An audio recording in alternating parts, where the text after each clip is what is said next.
I think it was in 8th grade when the teacher said, like, write down, I want you to write down something like about yourselves and something that you're very, that you love.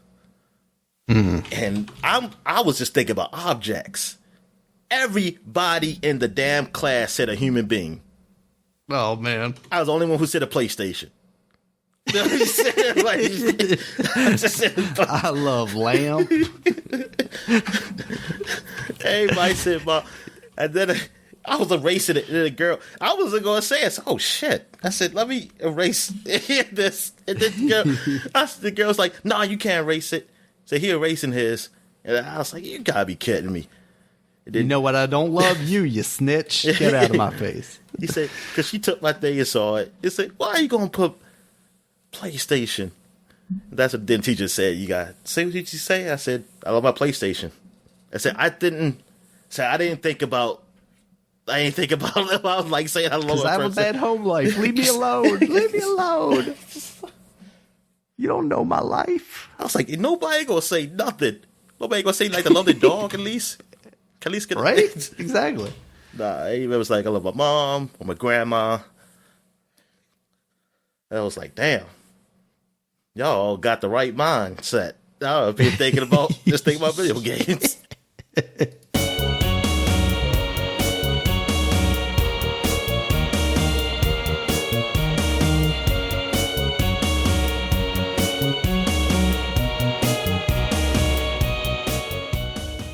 Hello, gamers, and welcome to episode 306 of the Super Ultra Podcast Arcade. I'm your host, Daniel Nixon, and with me is my co-host, Dominic Stallworth. What's going on this week, Dominic? And it's post-turkey-itis. Gobble, gobble. Hope you had a nice Thanksgiving, Dan. Yeah. I had a pretty good one. How was your Thanksgiving? All right. It was good.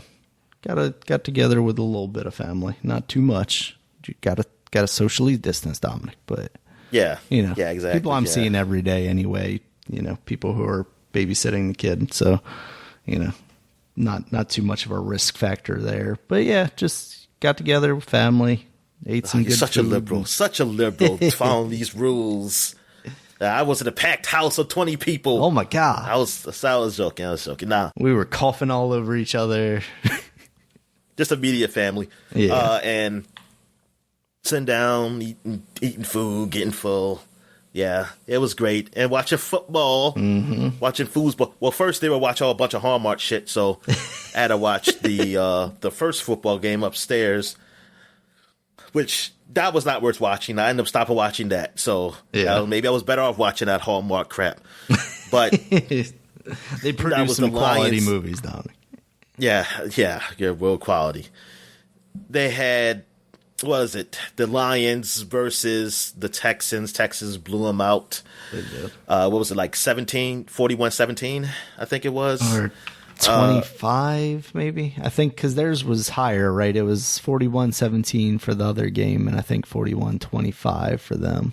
Well, 16. It was, the other was 16. Okay. Yeah. Oh, 25. Okay. Oh, no, I think Lions scored later. Maybe that's what it was. I forget, 41-25. Yeah, I think the Lions got a late score. I think that's why I stopped watching. Yeah, it was just the Texans should be better this year than what the record is. It's just unfortunate that both these teams you're watching like neither of these teams going to get to the playoffs. So it's like darn, but and that's a Thanksgiving game. But you know what? I mean. Hey, it's football, I guess. If you're a football fan, you're just watching it. And if you're a gambler, you're watching it. And if you got a fantasy team, which is still gambling. All right, so what else? The big game, which based on these records, both teams 3-7, the Cowboys and the Washington team, football team. You say, hey, this is a horrible game too. I mean, technically it is, but it's still a fight for the division. Yeah. Like, the division leader is only 3-6-1, I believe, and that's the Philadelphia Eagles. So these teams, they all have a chance. This whole division has a chance. Incredible. Now, Cowboys coming off a win, so people they beat the Minnesota Vikings, so people are expecting like maybe the Cowboys can have a push. That's what some people were hoping for. That maybe they got some little momentum going here. They're good enough to win this division at least. And the Washington team came off from beating the Bengals. And the Bengals are nothing, really. I mean, they do have Burrows, who we got injured.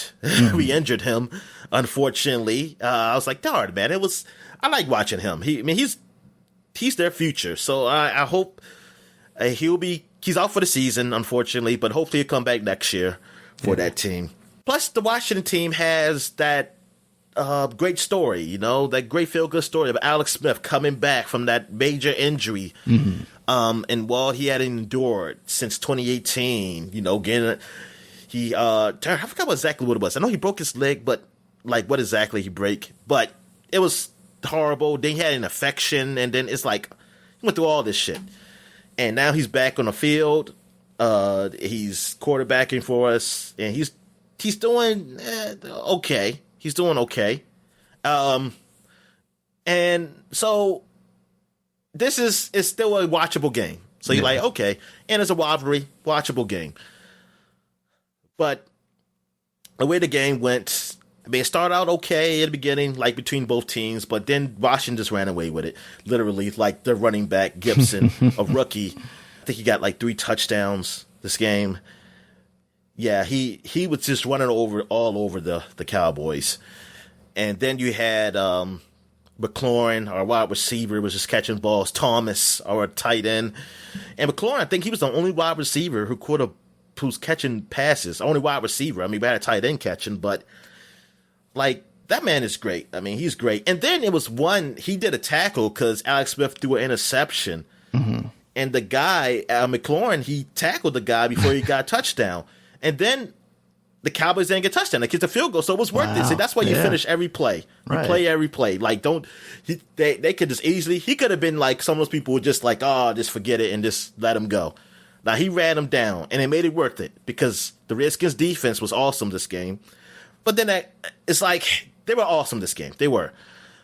It's just that our competition, it wasn't great either, So it's hard to judge because the last 2 games we played were against teams that are not good. Yeah. They're not great teams. I think the Bengals only won, 1 game, and the Cowboys only won 3. So, but I guess relative to where we are, it's like, hey, I'll take it because we ain't good either. So you just win these games and look, might as well try to win the division because we're not getting number 1 pick. Yeah. Like the Jets, I don't know if the Jets are even going to win a game. And then then you beat the Bengals, and they only won 1 game, and then you beat the Cowboys twice, and they only won 3. So we're at 4-7. Yeah, we might as well just try to win a division. And you know what? I've kind of changed my stance on the getting a higher pick because it doesn't really always mean, that person's going to be best for you. Yeah. I mean, it's a good chance, but it's really up to your organization to see how they scout these guys. So, I mean, how they scout them and how coaching is and everything else that really goes with it. Because our big-time guys, Gibson, a running back, who's a rookie this year, and he came from the 3rd round. And our number 1 receiver, McLaurin, came from the 3rd round. So those weren't top picks. And they're like 2 of our best offensive weapons right now. With Thomas, I don't know what Thomas was picked, but it's just that actually I don't know if he was a free agent, to be honest with you. I have no idea. But anyway, so I guess at this point, like, it doesn't matter to get a top pick. Like, just do the best you can this year, and you can just tell this organization has really changed. Like, at least from the staff point, like with the coach and everything, it's just a different vibe. From that team, like the way I see it, it's like even having this losing season, these guys are still playing hard. Like I've seen them look like they just didn't come out ready. Like the team just didn't come out ready on games in years past. At least when I see them now, even over these few weeks, it's like, hey, these guys actually still playing hard. And from what I read of like on sites is that they really like the coach. They really like the coach and the coaches. So.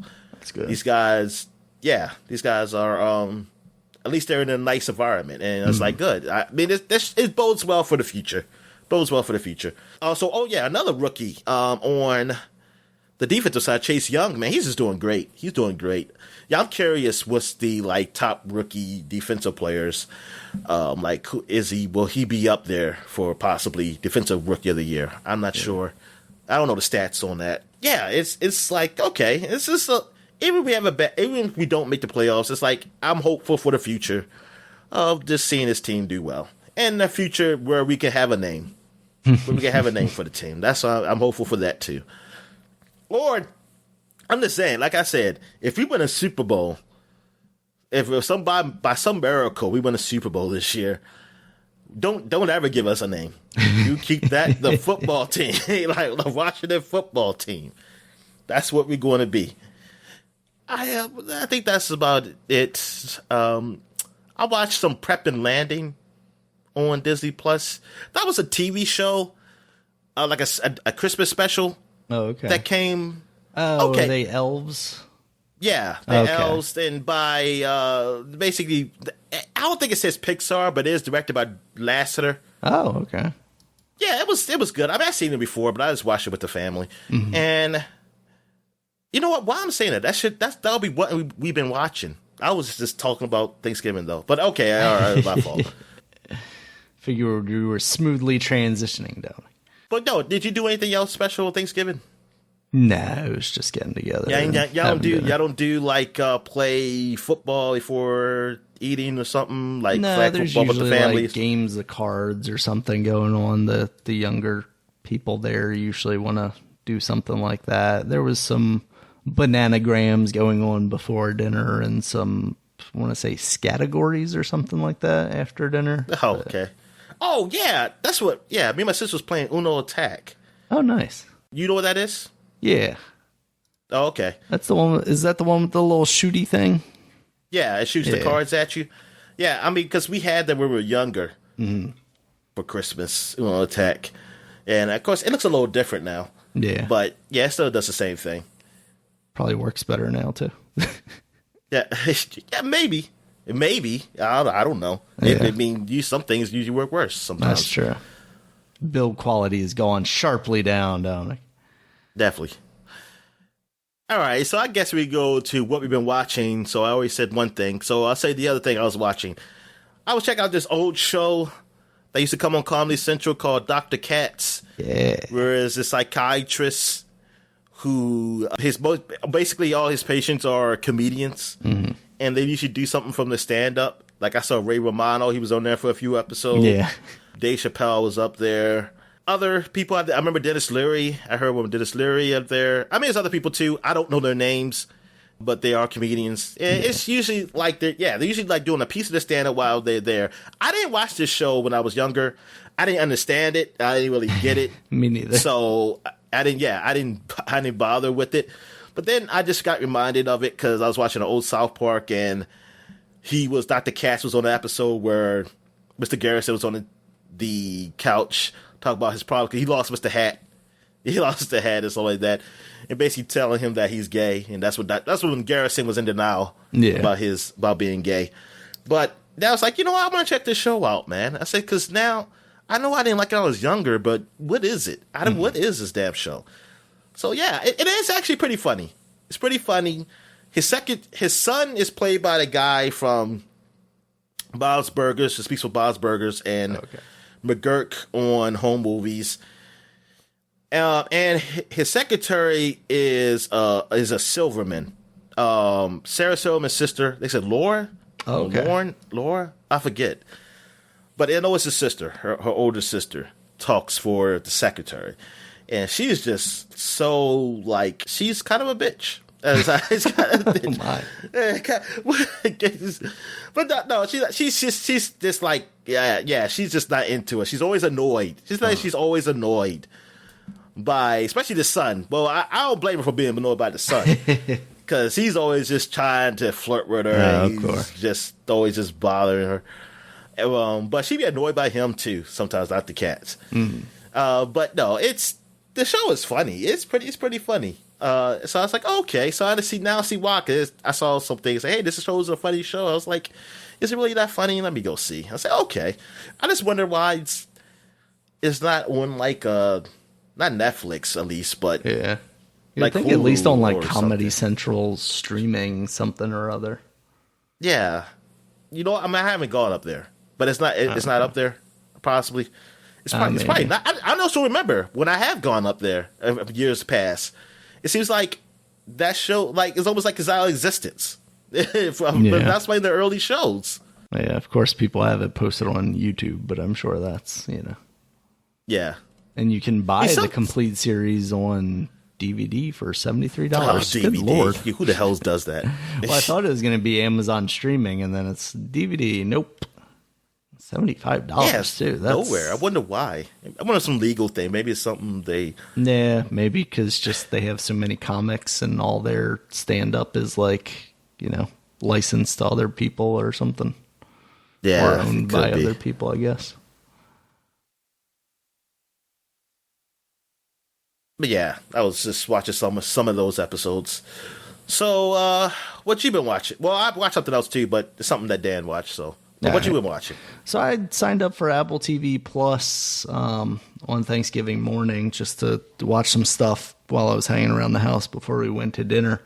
I had heard really good things about this Ted Lasso show, so that's why I signed up. But some of the other things I checked out while I'm running through this trial. It's a 7-day trial, so I'm just trying to maximize use before I cancel it, because there's really not a ton of stuff on here that I'm too interested in, but there were a couple of things.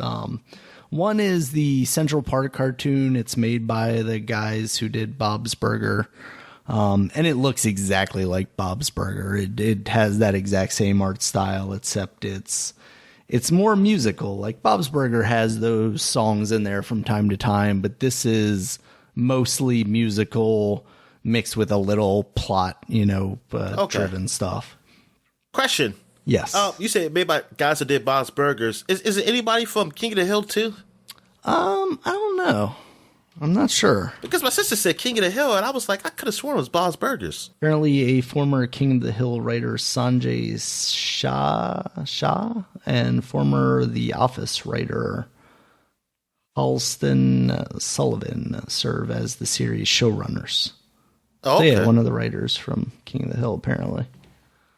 And it stars people like, what is his name? Josh Gad. It's also got Leslie Odom Jr., who people may be familiar with from Hamilton, Titus Burgess from... Yeah, that's what my sister was saying. Yeah. Unbreakable Kimmy Schmidt. I forget which one is that one. Leslie Odom, is he the dark-skinned one or the light-skinned one that was on Blackish? He's the dark-skinned one. He was the... Okay, because I got his Christmas album.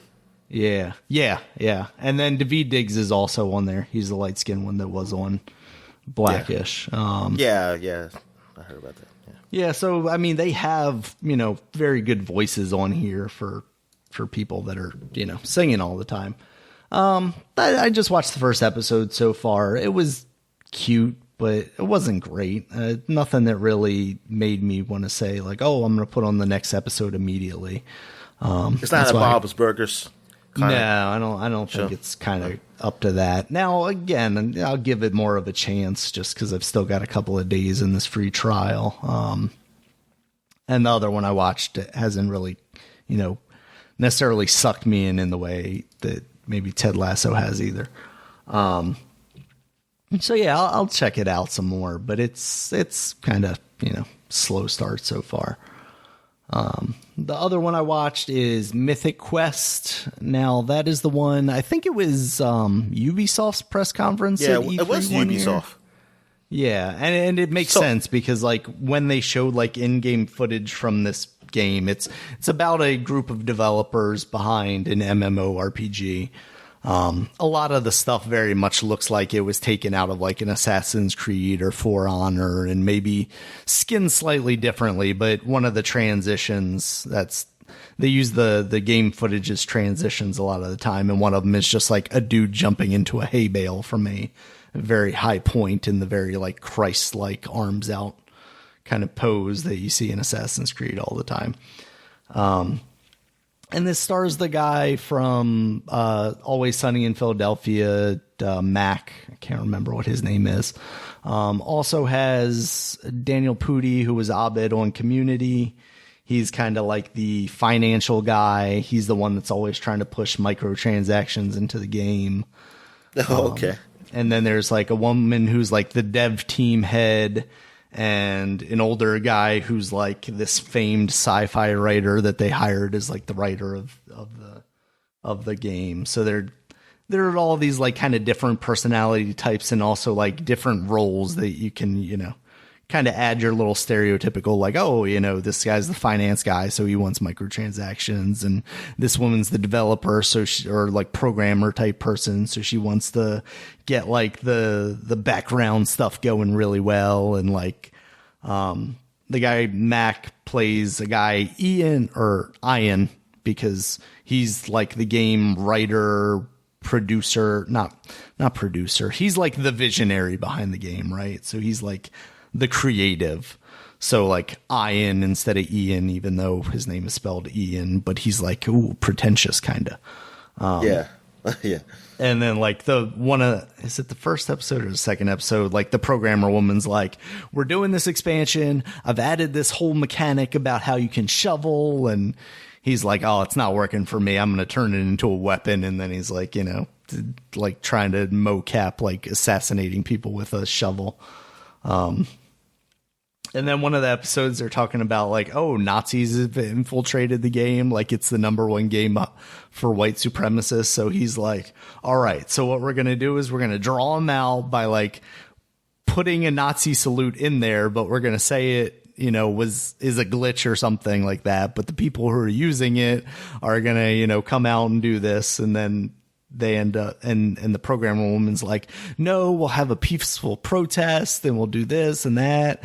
And then it ends up being spoilers. I mean, it's a comedy show, so it's not really about the plot, but like she's having this peaceful protest, but she designed this, it's called Dinner Party, like this add-on to like bring people together across guilds and stuff, so you can create like huge groups of people.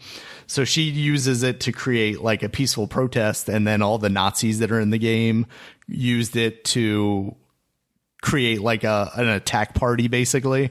So they just like come in and murder everybody that was in the peaceful protest. Oh my God. Yeah. But then like Ian's like, you're a genius because you drew out all the Nazis, and you know. So then they locked them on to like their own server in their own like echo chamber kind of thing. It was funny. I will give the show credit. Like it's humorous. It's not The Office. It's not what's the one I was telling you I would compare it to? Silicon Valley. Like it's not quite that high a level. It's not even Always Sunny in Philadelphia. But it's still quite enjoyable. I think it's humorous. So yeah. It's fun and, you know, related to video games. So it has that kind of thing. It plays a lot on those kind of stereotypes, but I don't think is too terrible about, you know, just kind of being a stereotypical, you know, gamer kind of thing. It plays on those tropes, but also makes fun of them in some fun ways. So yeah, there's those. And then the reason I signed up for it is because I've heard just everybody, like all these podcasts that I listen to, just talking about Ted Lasso and how it's like this incredible show and awesome for this year because it's so heartwarming and endearing. And, but all I knew about it going into it was basically it's like an American football coach going over the pond, across the pond, and becoming a coach in the Premier League soccer. And it's like, oh, I see where that's going. You know, it's going to be, honky tonk American, you know, bumbling around soccer because he's never played it or coached it or anything about it. But what it ends up being is more of like a character study of like all these different personalities you have between like the players on the team and the owner that the coach is dealing with. And there's another, like his assistant coach that he brings with him. He's hilarious in like very subtle ways. Like he's a guy that you don't expect a lot of personality out of, but like those bits that he expresses, you know, it's like, oh, that's funny.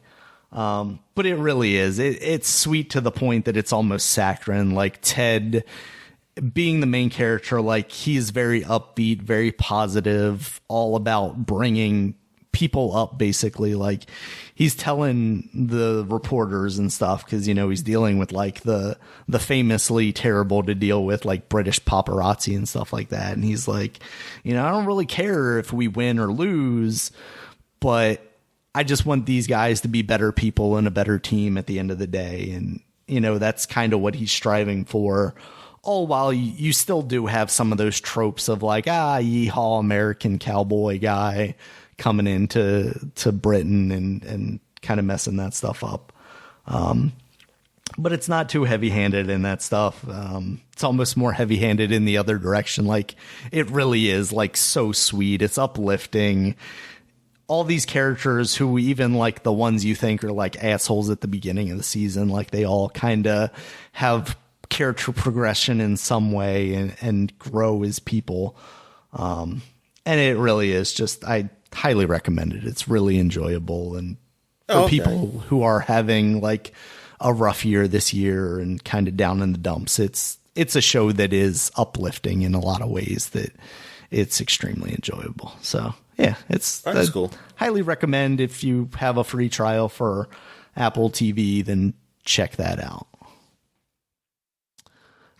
Yeah, and then the other one that we both watched again this week, Mandalorian. I thought this was a very good episode. Again, you see, you know, I end up talking about the action in every episode, but this one had just, you know, a really incredible fight scene that I thought was very good. Yeah, so what do you want to say before we get into spoilery stuff? Yeah, the fight scene with Baby Yoda.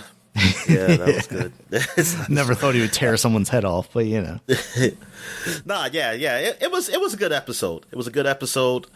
Definitely longer than the last two. Mm-hmm. The last few of them. 3 even, almost, it seems like. Yeah, maybe it's a long. I'm not sure. Maybe the first one. It seemed like the first one and this one were pretty long. Mm-hmm. But yeah. And we got to see a character. We might as well get to spoilers. Yeah. We got to see Ahsoka Tano. Yeah. Who, you know her from the Clone Wars and that Rebels show that came on. She's probably in the comic books too, but I don't know them. Yeah. But this is what people really wanted to see. I know. They wanted to see what she's going to be played by. What's her name? Rosario Dawson. Yeah, Rosario Dawson. And she looked good. I think she looked good. Yeah. And plus, I mean, I don't know what her age is supposed to be, but like Ahsoka was a teenager when Clone Wars happened. Like a grown-up, more mature Ahsoka. I think she fits well. Yeah, exactly. So this is taking place after the second Death Star blew up. Mm-hmm. So after Palpatine is somewhat dead, I guess, you know, and Darth Vader is dead. So yeah, so she would be this old. I know you were saying, like, so what was she doing all this time? But trying to survive, Dominic. It's a big world. Maybe she's fighting some other things that's happening at the same time that shit was going on. I don't know. I wonder if we end up with like a spin-off for her or something. No, you probably will. You probably will. Or that'll be a comic book or a novel or something. Or a video game. But I wouldn't mind a video game with Ahsoka in there. Man, Star Wars got to start making video games, though. You won't really make a lot of them. It's going to be a phone game. That's what it's going to be. But yeah, Rosario Dawson was good as her, and her having those white lightsabers. That's that's the lightsaber she's had in the Rebels, because she changed them to white. Actually, I wonder, did she change them in the Clone Wars? I forget. I remember about Rebels, because what did she used to have? Green or blue? Yeah, she had green. Okay. So that was cool, still seeing her do that, having the double lightsabers. Yeah, I like double lightsabers. But it's not like two long ones. They're like shorter. They're shorter because it's better. And which I think I like that, because it makes sense to have it. To like somebody having two long swords, it's not... Yeah, it's a little unwieldy. Yeah. Also... You finding out Baby Yoda's real name now? Yeah, Grogu. What's his name? Grogu. Yeah. I didn't look up to see what people thought about it. I know it's probably people who don't like it. Well, I'm like, I mean, It's a Star Wars It's name going to to be me. weird. Like it's like whatever. Yeah, it's going to be something weird. I mean, come on. I mean, look at him. He's not going to have a. I don't know what other name you could give him. Baby Yoda, Steven. Troy. What was the gremlin called? Well, it wasn't a gremlin, but on the Gremlins. Before he becomes a gremlin. Well, he never does become a gremlin. I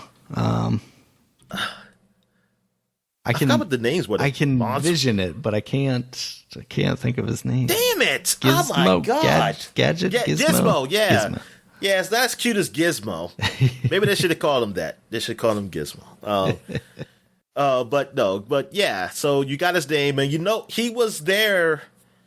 Apparently, when the attack happened, when Order 66, when Anakin goes in and murders everybody.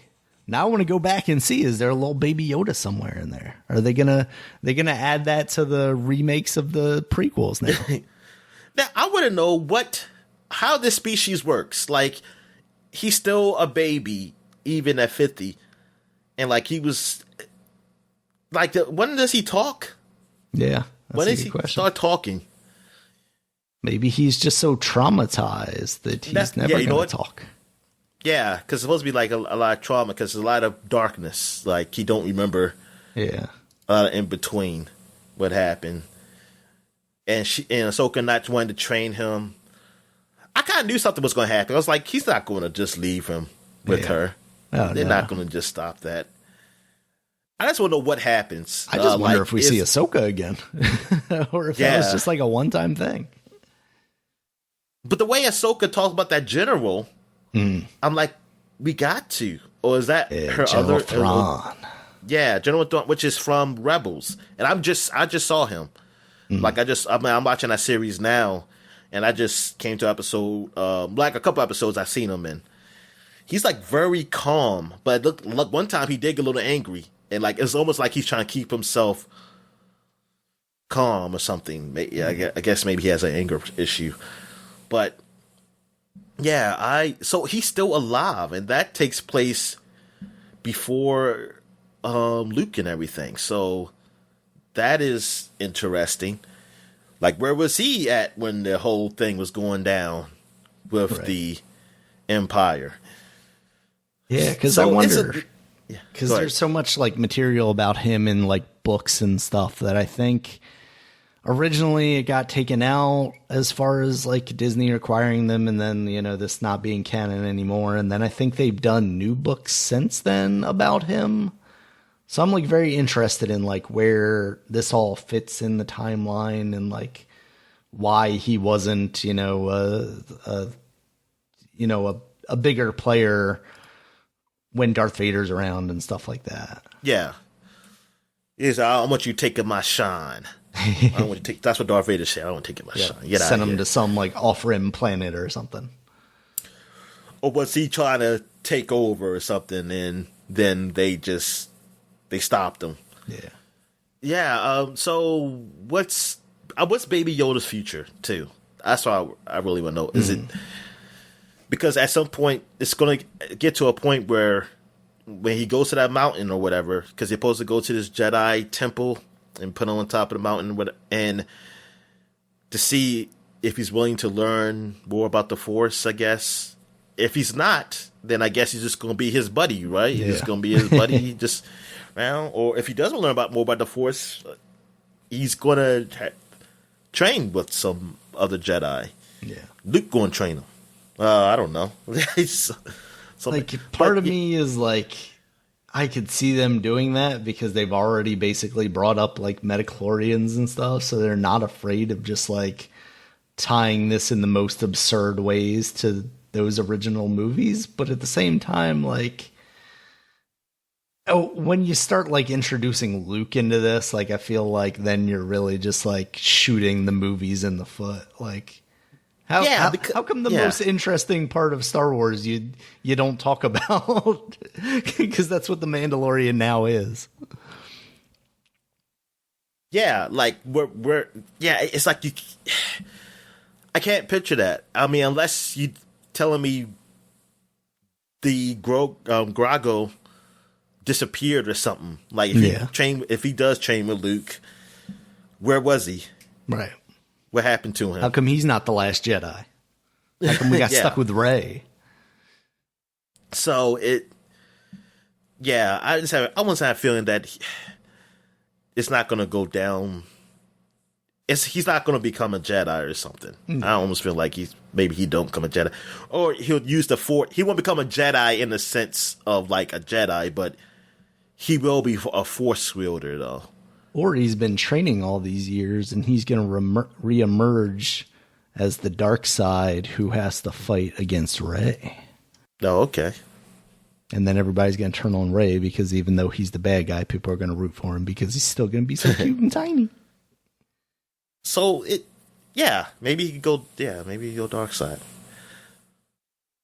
It's interesting, but it keeps me. I like this. I like this. All these mysteries. Like I don't know what's going to happen. And I like that we're getting character development for him, because that's kind of what I've been wondering this whole time is like, are we going to get back to like learning anything about Baby Yoda? And obviously they've talked about, he's trying to find the Jedi so that he can, help Baby Yoda out. But, I wonder where we're going with this.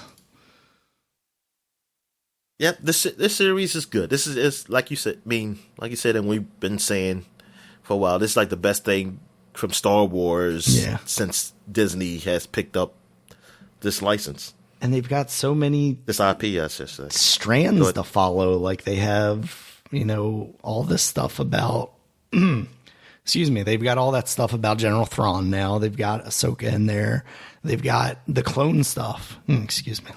Yeah, like they've got all the clone stuff that they had in the last episode. Like, of course, the Baby Yoda stuff. Like, there are just so many strings going on right now of really interesting things that I'm fascinated to find out where they're going, instead of, like the Star Wars movies proper, where it's like, okay, the first new one was like, it's just kind of more of the same. And then the second one was like, okay, well, this isn't more of the same, but this seems like completely different and almost out of character for what we're familiar with. And then the third one was kind of like, we're going to go back to playing it safe because half of the internet shit on us because we did do something new. And it's like, feels like something new as far as just like tone and atmosphere, but they're also tying it back to those original movies in so far seemingly an interesting way. I mean, like, we're getting so many callbacks to those original movies. We're seeing things like Boba Fett. We're seeing Ahsoka, so it's going all the way back there. But now we're hearing about General Thrawn, who people may be familiar with from Rebels and the books and stuff.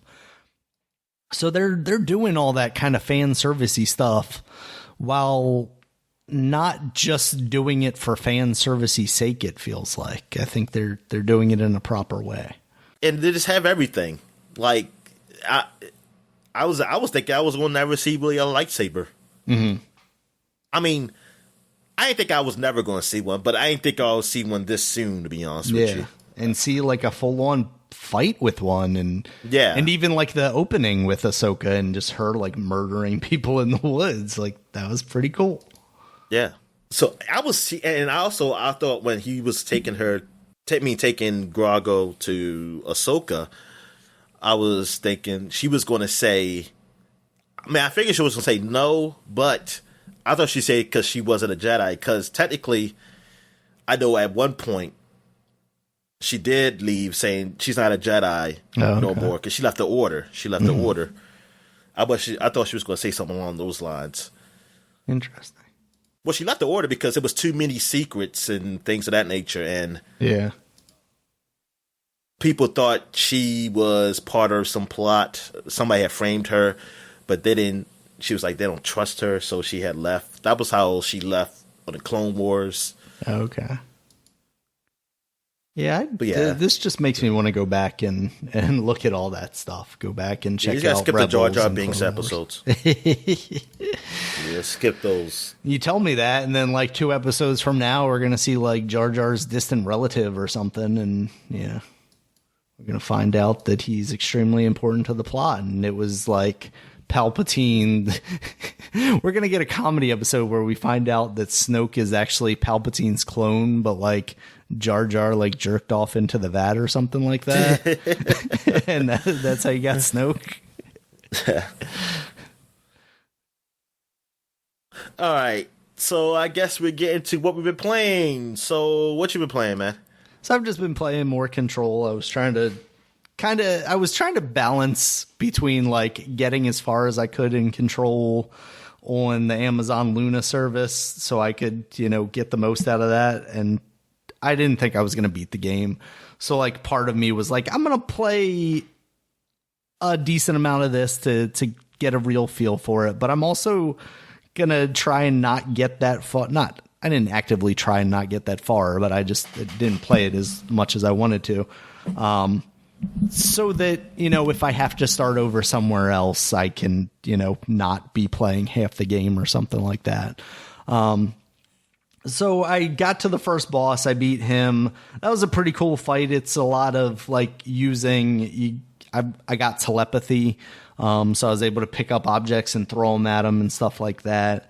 The superhero kind of aspect to this game is really cool. And one of the things that like they kind of downplayed in the marketing that I saw for it, like it was almost a secret that she was like this, superhuman kind of person in a way. I don't know yet what the origin of these powers and the voices in her head and whatnot are, but a lot of it, you just saw like her running around in a lot of the gunplay. And obviously there was like elements of like the gun, transforming and things about just narrative being weird in ways, but you didn't really see a lot of that stuff. And I know there are more powers to come, which is another part that really intrigued me. So yeah, I got that. I had telekinesis. I also have the shove, of course, that just blows things away, which just visually looks cool. Still just a regular gun. So you got it where you can just like pick up like concrete and throw at people. Yeah, which is neat because like if there's not anything around you, you just do kind of like pull a thing out of the ground and throw it at them. Yeah, and that boss fight the first time, actually, I think the first 2 times I died. One thing I will say that I don't like about that game is the checkpointing. Like, when I died at the boss, I started over at like the last cleansing point that I did, which was like quite a few rooms away, and I had to run back. And now like the enemies that I had fought between there didn't respawn, it seemed like. But at the same time, then what's the point of me having to go through it again? Why not just checkpoint me right in front of that door and let me get back into the battle? Like, what is it? Dark Souls or something where you have to go back to the fire, but like enemies, I think the enemies appear again. Mm-hmm. Yeah, so I don't understand what the point of having me have to go through that entire section again when it's literally me just holding down the run button, basically trying to get back to the point that I was at as fast as possible. I think that's really silly. Like, if you're gonna have me do that, have me do it for a reason, because like a Dark Souls, you basically want to beat me down before the boss, before I even get to the boss. And like, that's the whole point, is like, we want you to get better at dealing with these enemies. So by the time you get to the boss, you have more health and you're like learning something and doing something. Whereas this, it just feels like almost a way to artificially lengthen the game if you die, quite a bit. You just gotta get good, Dan. Don't die. I mean, yeah, and that's fine, but like, then go the Dark Souls route. That is pretty bad. Like, you just gotta run all the way back. Because, man, like I said, like the maps system in that game, I always got confused on like where shit is, like how to get to places. But yeah, even when I first started, like looking at the map and trying to get to the comms room or whatever it was, it's like, okay, I can go down through the cafeteria and up, but like the route that I'm going doesn't seem to follow, because the map is basically just like a top-down thing, and of course you're like going up and down steps and the steps. Yeah, that's the problem. I was like, that's the Doom map. The Doom map it's the best damn map ever because it's like 3D and you can see all down and everything. Yeah. That's why I used to hate it when people from Dark Souls would say it doesn't make sense to do a map because you got so many layers. Well, then you do it like the Doom map. Yeah, and Metroid Prime did, same thing. Oh, yeah, that's exactly. Metroid does. Yeah, so it's like you can do it. And then other things was in 3D. Like, all you did was just do layers. Like, hey, yeah, this is the top and this is Link to the Past or something Yeah. Yeah, Link to the Past. I was like, y'all just making excuses for this game. Y'all just saying like, oh, it makes it better. You have to really know where to go. I said, no, the game's already hard. I just needed need a map. But like, that's making it more frustrating to me, not just make it harder. Yeah. I mean, I'll argue against the map in some cases. Like Grand Theft Auto, to be honest with you, I find that to be a hindrance in a lot of cases because I find myself, especially with like setting a waypoint, I'll just be looking at the map half the time, but that's more an issue with the way that they present it in the world because what they need to do is like a Sleeping Dogs, put it on the road so you can look at the environment and kind of learn that stuff instead of just having me look at the mini map and not be able to familiarize myself with the surrounding environment. So, yeah. Put that mod in there. I don't know if there is one, but yeah. So I'm still enjoying that game. I told you I did end up picking it up because it was on sale for Black Friday for $16 on Steam, the Ultimate Edition. So I just picked that up. So now that my Luna trial is over, I canceled that, so I didn't get charged for that. What other games are on Luna? There wasn't really a lot that really caught my attention, to be honest with you, that aren't, either available somewhere else via like Games for Gold or Game Pass. They have or something Cyberpunk? like that. Not Cyberpunk. I'm sorry, that's not out yet. They have like Valhalla. What's a recent game? Yeah, they have Valhalla. They have those, but they're part of the Ubisoft channel because Amazon's doing like the separate things where it's like you have the Luna channel, which has like the games that they're making available for free, and then you can have like the Uplay channel. So like your subscription for Uplay Plus or whatever it's being called now allows you access to those games, so then you can use the Luna service to play them, but you're paying Ubisoft to get access to those. And that's kind of how that is. And then I think it sounds like they'll have more channels. It's very much in the way that like Apple TV has like, this is the Apple TV stuff. And then here you can also sign up for HBO through us. You can also sign up for Showtime the same way like an Amazon Prime does.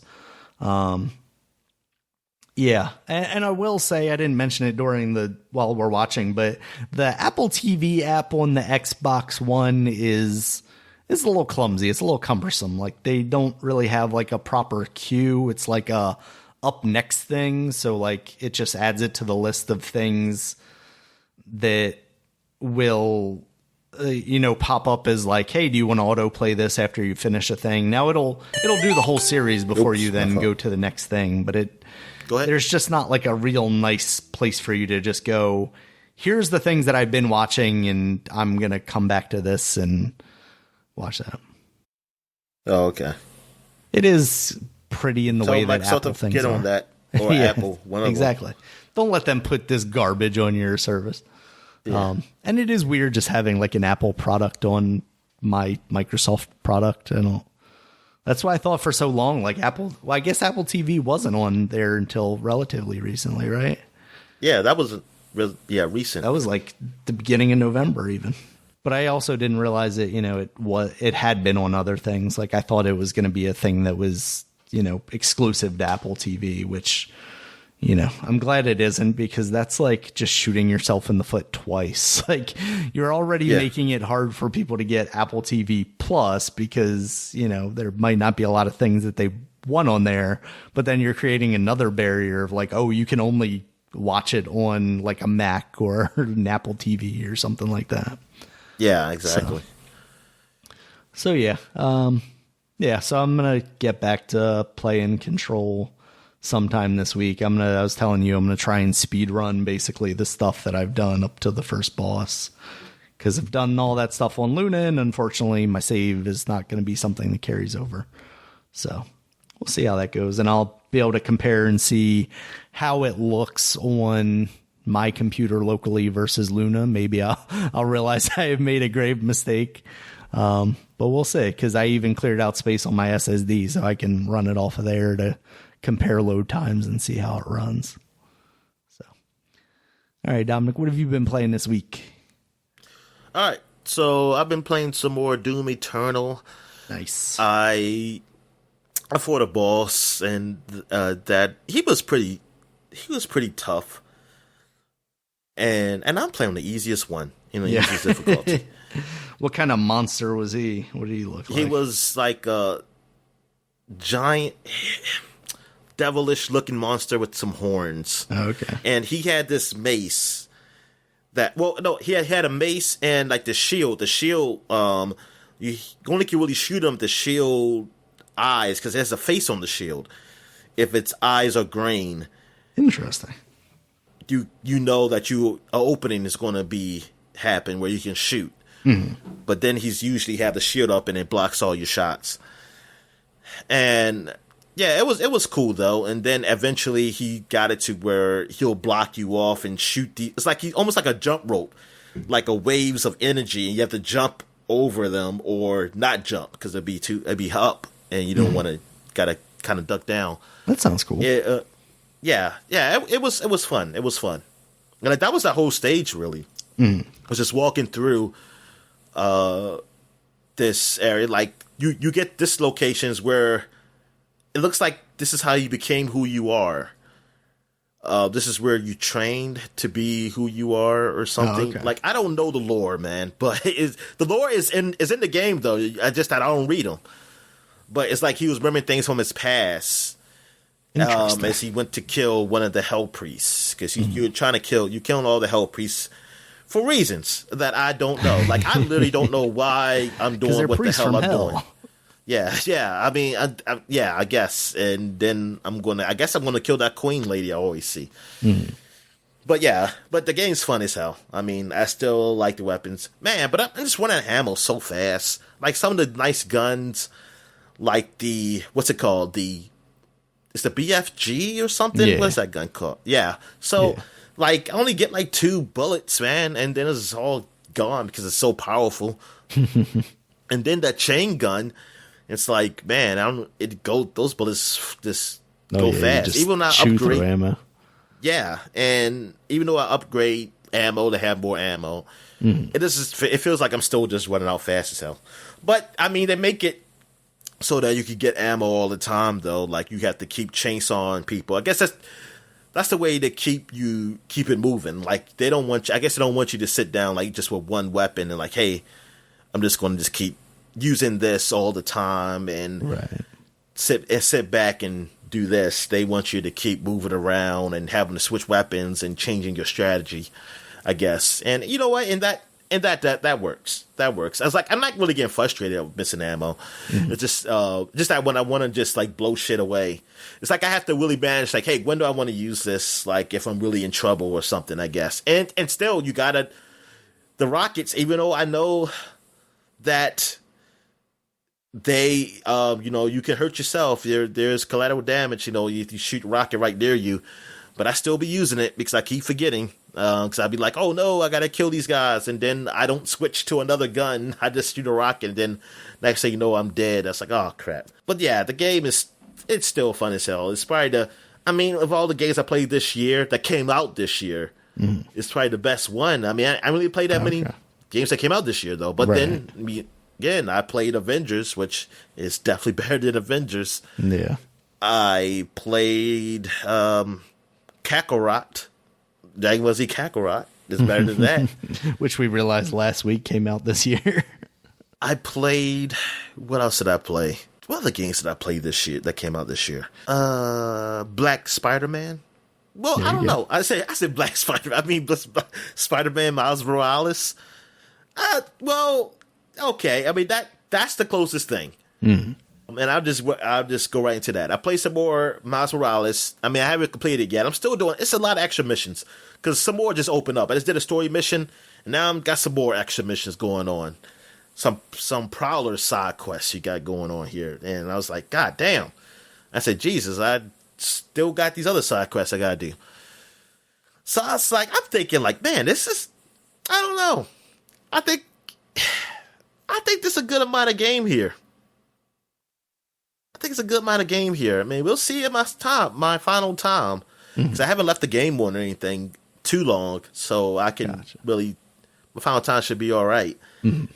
But I don't know. I mean, I think it's even if it's shorter than Spider-Man, I don't think that's such a bad thing, because I think there's probably some things in Spider-Man that could have been cut.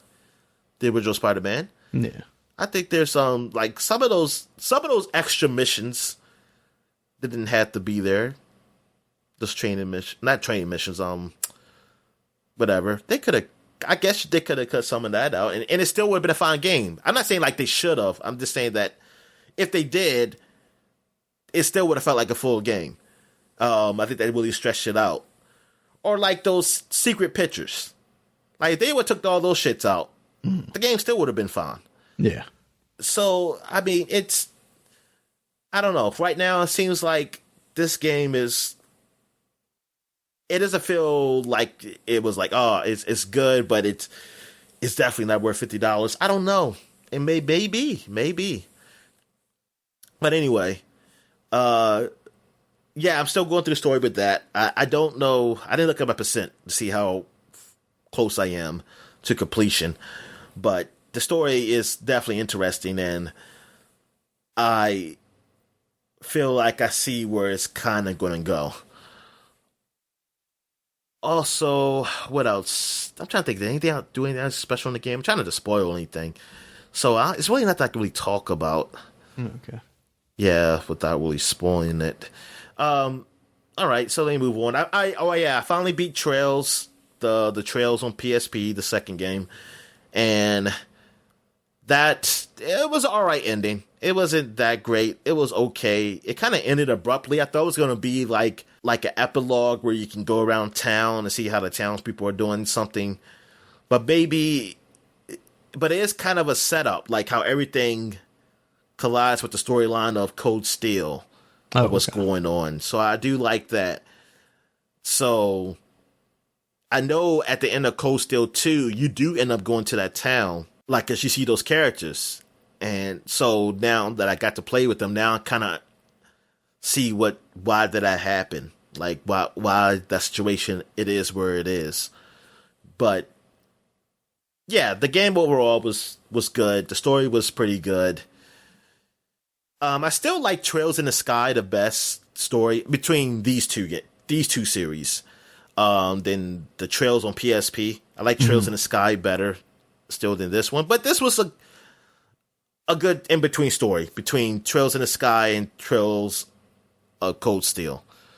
This is a good in between story that kind of bridges them together. And like this is a cool story that they developed, like this big universe they developed with these Trails games. I think they did a pretty good job with that. Just a little less of that little flirty stuff they always do. That underage flirty stuff is just a little weird. But then again, that's what they like. That's what the Japanese people do. I don't know. All right. What else have I played? Last but not least, so since I finished Trails, I figured I'd start another series. So I'll take a break from the Trails series. I wasn't going to go right into Cold Steel. I went to play some Yakuza Kiwami 2. Oh, nice. So that is on Game Pass, so I started that up. And man, that game, I mean, it's Yakuza. It's, it got the serious mafia story. Then you got those crazy side stories. Oh my God, the side stories. I recorded quite a bit of the game. Oh, okay. And like the fighting system, I still like it. It's still the same. Even though I still think the fighting system in Zero was the best, because that's the one that you can change your styles. And unless you get that ability later in the game, I can't do that right now. The level up system of leveling up your abilities, it's different. I like 1 and 0's better. This one's a little more simpler, but it's not really unique. It's very like compared going from 0 to 0 and 1. It feels like kind of archaic going to this way of just like. I mean, it's the abilities themselves are nice. It's just the way the menu and the UI is set up is that it's a little archaic, but it's fine. But as just compared to 1 and 0, I don't know why they went with this method. But anyway, I don't know if they did this.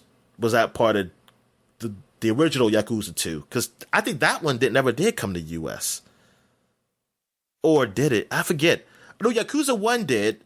If 2 did, it wasn't in English. Maybe that's what it was. I forget. I just don't remember. Anyway, but back to the story. This story deals with what's his name? Kiro. What is Kiro doing? They're trying to breaker like a truce or like peace between these two Yakuza groups, these two clans, but things go wrong. One of the clan leader's son wants to take over, of course. Yeah. And then someone's trying to assassinate you, but it's not who you think it is. It gets like it's like all these different moving parts, and you're trying to solve the mystery of why this stuff is happening, like what's going on. And then the clan you're from they're having issues also.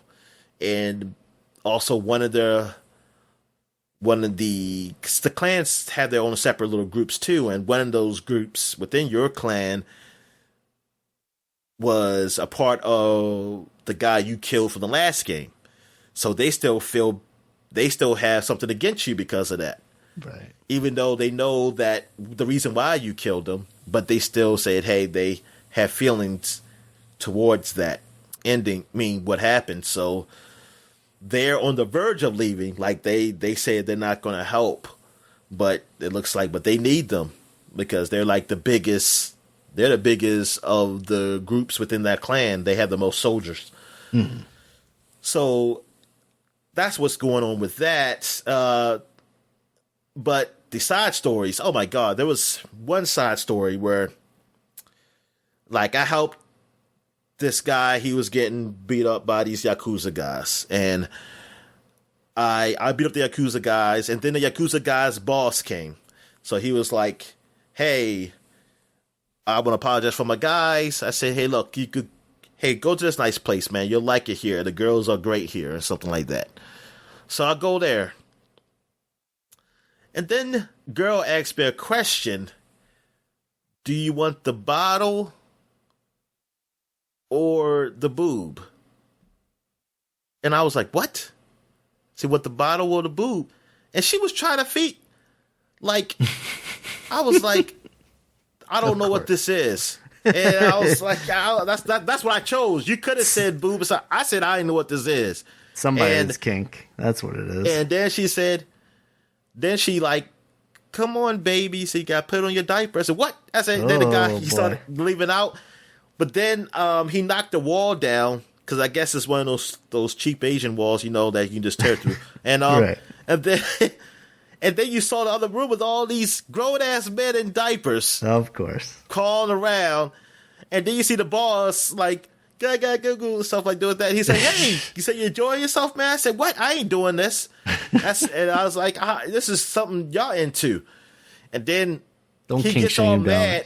And then he gets all mad. It's like, how you insult me? Then you have to fight him. So you find these grown-ass men in diapers. Dressed as babies. And then you beat him up. And then some of his men come. Not the ones in diapers. They had regular clothes on, thankfully. And they said, thank you for beating him up, because we didn't like doing that stuff. We didn't like doing that stuff either. He just forced it on us. Something like that. I was like, what the hell? What was another one? another one was where, oh yeah, I went to take photographs for modeling, but the guy who was the photographer, man, he up there in a Speedo. He's like a built dude, but in a Speedo or something. I was like, hold up, I'm not doing this. The guy said, no, it's just how I feel. I'm an artist. I do well, like, just like this. Lieutenant Dangle. He needs to just be able to stretch out and get in all the positions he needs to take pictures. That's all. Yeah. So I'm taking pictures, but then he said, yes, this will be really good for the competition. It's like, what competition? It's like, yeah, the universal picture, whatever, photography, whatever thing. It's like, you didn't tell me it's going to be there. I said, what? He didn't tell you? The guy didn't tell me. He said, I thought if I told you that, you wouldn't do it. I said, no, I wouldn't have done it. And then they started to fight me. They fight me over like the pictures. I like how the result of every one of these is, and then we fight. Yep, that's exactly what it is. Some weird kink happens, and then we fight. Yep, and I beat him up. What was another side story I did? Oh, I do like in the arcade now, because, you know, in Yakuza games, you got the arcade, so you can play real old games from Sega. I remember Zero, you were playing some Sega Master System games or arcade games from back in the 80s, from the 80s. So then in the Yakuza 1, you had some I forgot what you played in Yakuza 1. But in this one, they got Virtual Fighter. Oh, nice. They got it's Virtual Fighter 2.1 or something.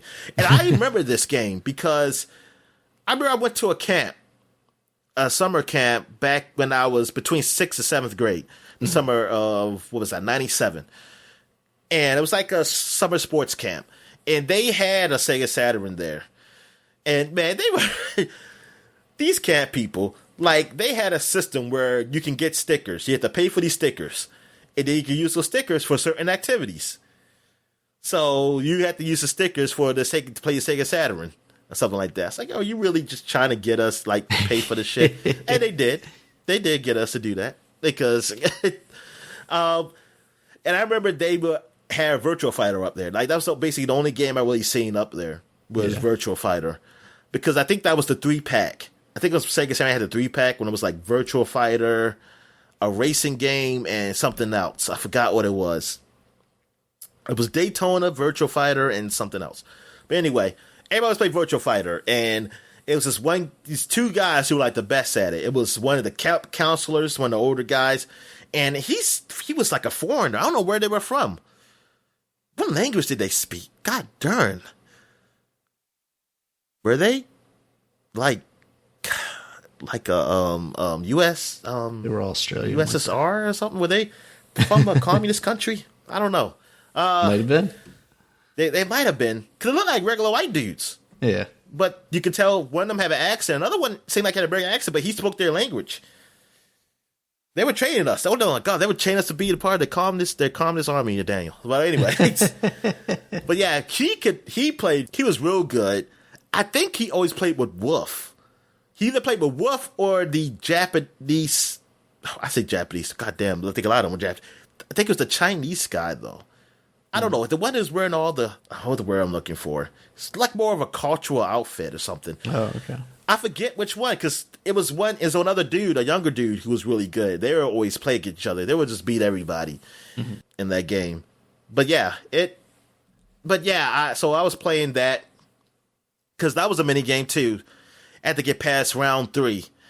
And man, this game feels so weird playing this old ass game. Like, it is so slow. And I don't know how to do combos, like how to keep the combos going. And sometimes I begin, and think of a Virtual Fighter, you can get killed with like 2 hits sometimes. Yeah. It all depends how they hit you. And I was like, Jesus Christ. It was so frustrating. Like, I did record it, but I think I'd edit that shit out because I died like so many times in Virtual Fighter. And yeah, because that, to get to, and thing is, I think I got past the 3rd round, but it just kept going. Yeah. And I was like, oh, did I read it wrong? I said, did I read this wrong? Am I supposed to keep playing? But then I stopped. I said, man, fuck, I quit. But then luckily I did get past the 3rd round, so I did do that side quest. It was another side quest, which it seemed like is in every freaking Yakuza game, the claw. The claw where you had to get the stuffed animals. And again, it's in here, and this is probably the hardest claw game I ever played. Thank God I had cheats on. Like I recorded video, but I recorded with cheats on. So whatever, you can.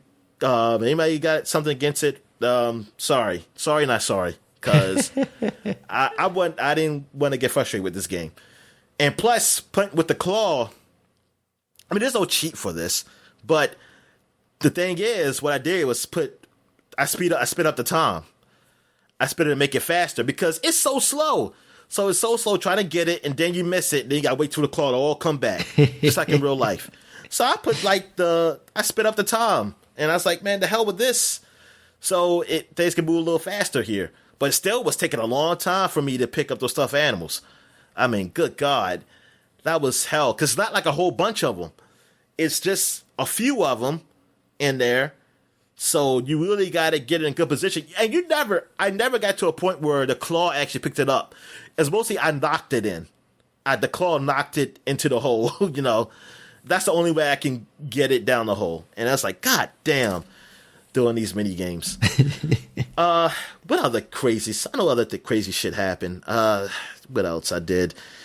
Man, I can't think of anything right now. But yeah, the game it's fun as hell. They got the cabarets back. That was my favorite mini game from Zero. They got it's like a cabaret championship, some shit happening. So I'm going to help build that up. And see, technically, Kiro never did the cabaret. That was Masuma from Zero, the other guy, the guy with the eye patch. He did that. So technically, this is the first time Kiro's doing cabaret. There's another mini game in here too, where I think it's had to do with construction, which I think I'm about to be able to do, because I'm about to see Masuma, because I haven't seen Masuma yet. Masuma's crazy, and because I had to ask him for help, because we like, look, since we are losing this clan, I told him, I think we have to ask him. I said, no, not him. We can't control him. He said, nah, but we have no choice. And I just assumed like that's gotta be Masuma, because he's the crazy one. Yeah, Masuma's crazy. So I'm about to see him now. But yeah, this game is fun. I mean, it's a fun game. I really enjoy it. I just like how extreme this game is, from being very serious, action-packed Yakuza fighting, kung fu fighting, or well, not kung fu. I don't know what is it? What the Japanese do? What's the martial arts called for them? Well, martial arts fighting. I just say that. But MMA covers all of the mixed martial arts. Yeah. So, but also going the other extreme of being so silly and out there, man. I mean, with these side stories, like they are just freaking crazy. Oh, I did one where I was doing a mock interview with these group of people because they having a hard time at interviews getting jobs. So they had to do this mock interview where they can all do an interview together because it can help them get pumped up. So yes, do one together, but it has to be 4 people. So they asked me because one of the people didn't make it. And you have to say the right things to really help them. Like when the interviewee asked them a question, you actually have to say something to help pump them up. Like, say for instance, they said, "Hey, look, I really cook. I cook very well and do this." And then the guy was like, "Well, that's nice, but I don't know how that has to do with the job you're going for." And then I would say like, "Well, that shows that she really is really good with instructions and she can get the job done," or something like that. Like, trying to, work it out that way. I also would say I wish I can try it out where I can mess up to see what happens, to see how funny it is. 'Cause I know some of these things would be funny when you mess up. But then I was like, but the save system, auto save system sucks. And then when the last time I saved, it used to be a while ago. Well, auto save system, it doesn't suck. It's just that there's only one. So it'll save, and then I'll be like, oh, I didn't save until a while ago, and I don't want to do this all over again. But yeah, I like. I'm gonna be playing this game for a while. Like, this is a game that's just like Miles Morales. It's a game that grabbed me. That yeah, I'm gonna stick with. I can kind of focus on that. So I'm gonna kind of go in between Doom, Miles Morales, and Yakuza Kiwami 2 right now. And hopefully with Doom and Miles Morales, since I shouldn't be that far off from them, from beating them. Most likely, I think I'm probably closer to Doom, finishing Doom. All right, so I guess we take a quick break, and when we get back, we get to the flashback segment. All right. And we're back. Now we're flashback into the year 2010. So this week in 2010, we had Beat Sketcher was released for the PlayStation Move on PS3. And it's where you could draw and look to the beat, I guess. To music beats. Yeah, it looks like a Mario Paint kind of thing going on here. Also seems like they're like emphasizing multiplayer kind of stuff too. Yeah. Or Art Alive if you know Sega Genesis. Art Alive. Yes. Nope. Don't you laugh at Art Alive? Nope. Don't know anything about Art Alive. Yeah, you shut the hell up. You don't know Art Alive. All right. What else we got here? We also got CSI Crime Scene Investigations Unsolved on the Nintendo DS. I'm going to be the one to solve them. Yep. Also, you got Dizzy Tangled for the Nintendo DS. Yes, This is when Dizzy Tangled came out 10 years ago, Daniel. Man. That's one we haven't shown my daughter yet. What? Why would you show her now? Because she's got to look at Rapunzel and go, man, I wish I had hair. I wish, God darn. It will grow, Dad. Hopefully. I know. So Drawn to Life Collection is on the Nintendo DS. So it's a collection of all the Drawn to Life games, which maybe was 3 of them. I think at that point there were, yeah. Because it doesn't have like the other stuff, right? Drawn to Life. Yeah, because this is 2010, so it could have been too many of them. I don't think it was a lot of them. Yeah. Those games seem like they were all right. Yeah, I know. They seem like they're fun. I never got them, but it seemed like, yeah. I said I would have had fun with it. I would have probably had fun with it. All right. Red Dead Redemption Undead Nightmare came out 10 years ago. And I had this game for 10 years. I have not beaten it. I played it. It was great. For what I played is great. People have praised it as a great DLC, especially after coming from Grand Theft Auto 4's DLC, which people said was better than their original game. This was up there. This was up there for the best DLC Rockstar's ever done. And it's probably, other than multiplayer DLC, this is because they haven't done single player DLC since. Yeah. They have not done it since. since. Single player multiplayer DLC. So. Yeah, that don't count. Because like you said, it's a single player multiplayer. But yeah, it's unfortunate that happened. But Undead Nightmare, it was cool how they just changed the world. Like the whole world just changes into this freaking zombie atmosphere, the undead, and just different stories. Like, I gotta play this game again. You know what? After Yakuza Kiwami 2, I am playing Red Dead Redemption and going through Undead Nightmare. I'm going to do it. Fuck this year's games. Listen, our games of the year, is going to suck hard. Well, I can tell you right now, it's between Doom and Miles Morales, because that's the only freaking games. Well, it's definitely going to be no Avengers. And what else game that came out this year? I don't know. But those are like basically going to be the 2 games for me for this year. All right. What else came out? Splatterhouse. The Splatterhouse remake came out. I don't think this got rated great. I think this got rated pretty bad when I remember, if I remember correctly. Splatterhouse came out, I believe, on Sega back in the day. Too well, yeah. It looked cool though. Huh? I said it looked cool though. It did look cool, but man, GameStop gave it a 3.9 out of 5. Oh. Whatever, man, it's too high. And look, eBay gave it a 4.5 out of 5. Okay, let me see what the Metacritic is. Metacritic, well, it has it at 59. Okay, yes. Did not trust the Game Informer and eBay reviews. They're just trying to get you to buy it. It got a 59 on PS3 and a 62 on Xbox 360. So it's on the low end. It's on the low end. I see that Giant Bomb gave it a 3 out of 5 though. Who reviewed this game? And are you still there? Yeah, I was just okay. Looking to see if I could figure out who reviewed it. I want to say probably Alex, maybe. Edge gave it a 5 out of 10. Destructoid gave it a 7.5 out of 10. Okay. IGN gave it a 4 out of 10. Okay, this is like really out there. What Game Informer give it? Oh, they don't have Game Informer right here?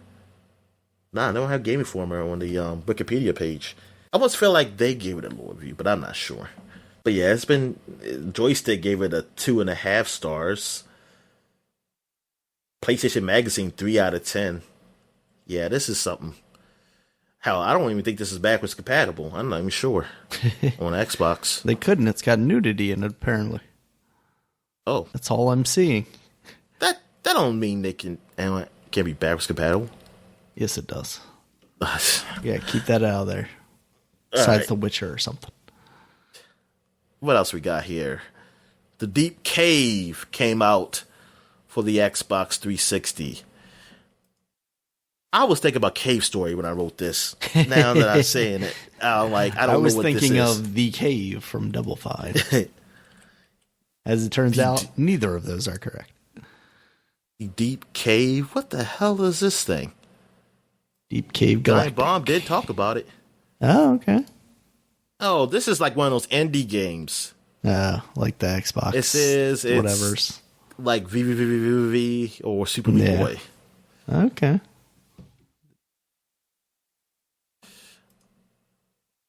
What else we got? Unblock Me came out for the iPad. The iPad version came out. Do you know this game? No. I am looking at Deep Cave though, and I think it's hilarious because it just looks like it's Minecraft. Literally, it looks exactly like Minecraft. Wait a minute. The Deep Cave looks like Minecraft? Yeah, unless this is a different thing. Unless I'm looking at a different thing too. I see in the deep cave. I see the Deep Cave. The Deep Cave is a side-scrolling platformer. Okay. Which one are you looking at? I am looking at Deep Cave. It was just the first thing that showed up on Google. I typed in the Deep Cave, and it showed up as like one of their YouTube results. Let's see. Yeah. Hold on. I want to figure this out, Dominic. Because this is November 23rd. Game November 23rd. The Deep Cave, from Giant Bomb. Oh, okay. Yeah, that looks interesting. Definitely not the one I was looking at. How dare you, Google? I see what you're looking at. Yeah, that does look like Minecraft. I don't know what the hell that is. It's weird. Wonder if it's like an expansion for Minecraft or something, because it literally just looks like Minecraft. It's got to be, Yeah. Maybe it's a world that, get in on Minecraft Marketplace. Clearly their SEO is better than the game itself, because I typed in the Deep Cave and that came up. All right. Unblock Me is a classic puzzle game that has stood the test of time. Improve your cognitive and problem-solving skills with Unblock Me. The game is tiny in size, but mighty in puzzles. Exercise your brain with over 40,000 puzzles. It's just one of those like move around block things, which is pretty cool. It's like reminds me of those ones where you have the cars in the parking lot where you have to move the cars around space by space and like move these cars out of this way, and then but you can only go certain directions, kind of thing. Yeah. Okay. Yeah, it seems like a good phone game. I can see myself, wasting time on that with a phone game. All right, Worms Battle Islands came out for the Wii. I guess this is a Worms game and they're battling on islands. There you go. Gran Turismo 5 came out 10 years ago. And did we get a new Gran Turismo this time? What is this one? 7? That sounds right. Yeah, because 6, I remember. I thought there was a 6. You know what? Stop tweeting. Shit. Let me turn this down. Yeah, Gran Turismo 7 PS5 game. Yeah, so... Because then they did Sport, and That's been it. Yeah. That's all they did since PS3. Wait a minute, they was count 6. Sport as 6? No, There was 6 was yeah, on there PS3. was a 6, right? And Yeah, then I was about to say, Sport yeah. came out on PS4, and then... That was the only Gran Turismo game on PS4 was Sport. Yep. Damn. What the hell happened? Well, why did they just stop? They didn't care. They're working on this one, Dominic. So that means Yeah. it's going to be amazing. Yep, they said we're going to beat Forza. We're better than Forza because we don't It's come going to out take us 20 years to beat Forza. It's like we call about quality. That's why it takes so long to come out. Sure. Yeah. All right. Also, we got the Humble Bundle Incorporated was founded. Nice. The company was founded this week 20 years ago. I said 20 years ago. 10 years ago. That explains why they're having like 20th anniversary sales and stuff. 10 or 10 years, years. ago. Yeah. Yeah, there you go. You mess it up. You Words, mess it up. things. Oh, that's what the LDR? Oh, okay. Yeah. Yeah, I think they were. I'm not seeing anything on there now, actually. Yeah, I love that company. They're always putting up bundles that steal my money. Yep. And it goes to good causes. Theoretically, yeah. And I always... And good on them because I always turn their percentage down like all the way and turn up like the charity cause all the way. So they don't get a lot of money from me. So good on them. Yeah. It was all tax write-offs anyway. They're getting our money out there. Might be. All right. Maybe. What else we got? And last and maybe least, Deadliest Catch, Sea of Chaos. Oh, man. Came out for systems. I didn't put the systems on. I don't remember. I'm going to say they were on the two main systems. I watched like maybe 2 episodes of Deadliest Catch. It had move support, Dominic. Oh, shit. Well, that's good. Pretend like you're wrestling that crab that's on the No cover of this Connect thing. support, man? Probably not.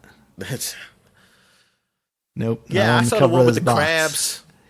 They were again like the king crabs or whatever, and then like there was like, oh man, all these are dead, and they had to get rid of them. So you're gonna say they had a funeral for them and buried them at sea. Yeah, and I saw another one. They were fishing. I forgot what kind of fish they were trying to get. But yeah, I only seen a couple of episodes. I mean, I can see why. I know why people are into that stuff. Oh yeah, definitely interesting. Yeah. Unlike All right. this game. All right, so that's it for 2010. So now we're going back 20 years to the year 2000, and we got Blade for the PlayStation came out. Oh man, So was it 20 years ago that Blade the movie came out? that's a good question. Blade movie came out in 2000? Or maybe in 1999? I don't know. It came out in '98. Okay, so it came out few years later. Got the Blade video game. Well, shucks, VHS and even DVDs were really early. They didn't come out like fast like they do now. Yeah. So And it then was Blade was still fresh in the mind. It was still fresh in the mind. It's not like yeah. it was old. Blade 2 Like, was this ain't the time. 2002, so yeah, it was before that even. So yeah, it would have been like probably with the DVD or something. Blu-ray. Yeah. Blu-ray, not Blu-ray. VHS. All right, so we got that, and we have Dexter's Laboratory Robot Rampage for the Game Boy Color came out. Oh, Yeah, boy. Dexter's Laboratory was big then. Dexter's Laboratory. Mech Warrior 4 Vengeance came out. Mech Warrior, I don't know if I played one, I just don't remember. Yeah. But these are games I've already seen though around. I think I played a demo on the PC for a long time. Yeah. That was it. What else happened? Oh yes, the PlayStation 2 was introduced in Europe last week. Ooh, we should have kept it for ourselves. Also, Army Men Air Combat came out for the Game Boy Color. It's always an Army Man game, Dominic. Yeah. FIFA 2001 Major League Soccer came out for the PlayStation 2. The PlayStation 2 version came out. Also, Looney Tunes Racing came out for the PlayStation. It was fighting with Crash Team Racing. These are two best kart racing games out there. Yeah, maybe. There's another one on this list that looks pretty good. Monster Rancher Hopabout was on the Not that PlayStation. I don't know what that is. I know what Monster Rancher is, but I don't know what Hopabout. Could I put CDs in there and get different monsters? That's all I need to know. Yeah, you're hopping on like a pogo stick on these platforms. You try not to fall. It's 3D. Like this is. Oh, maybe that's just the rabbit. Maybe the rabbit is the only one. Oh no, is that the only character you can be? Is that what Hopabout is? That's his name? I don't know. I see a thing with a shell, and he's also a pogo stick. Yeah. This is. Someone said game. I freaking loved this game when I was a kid. Yeah, you would have to love it as a kid.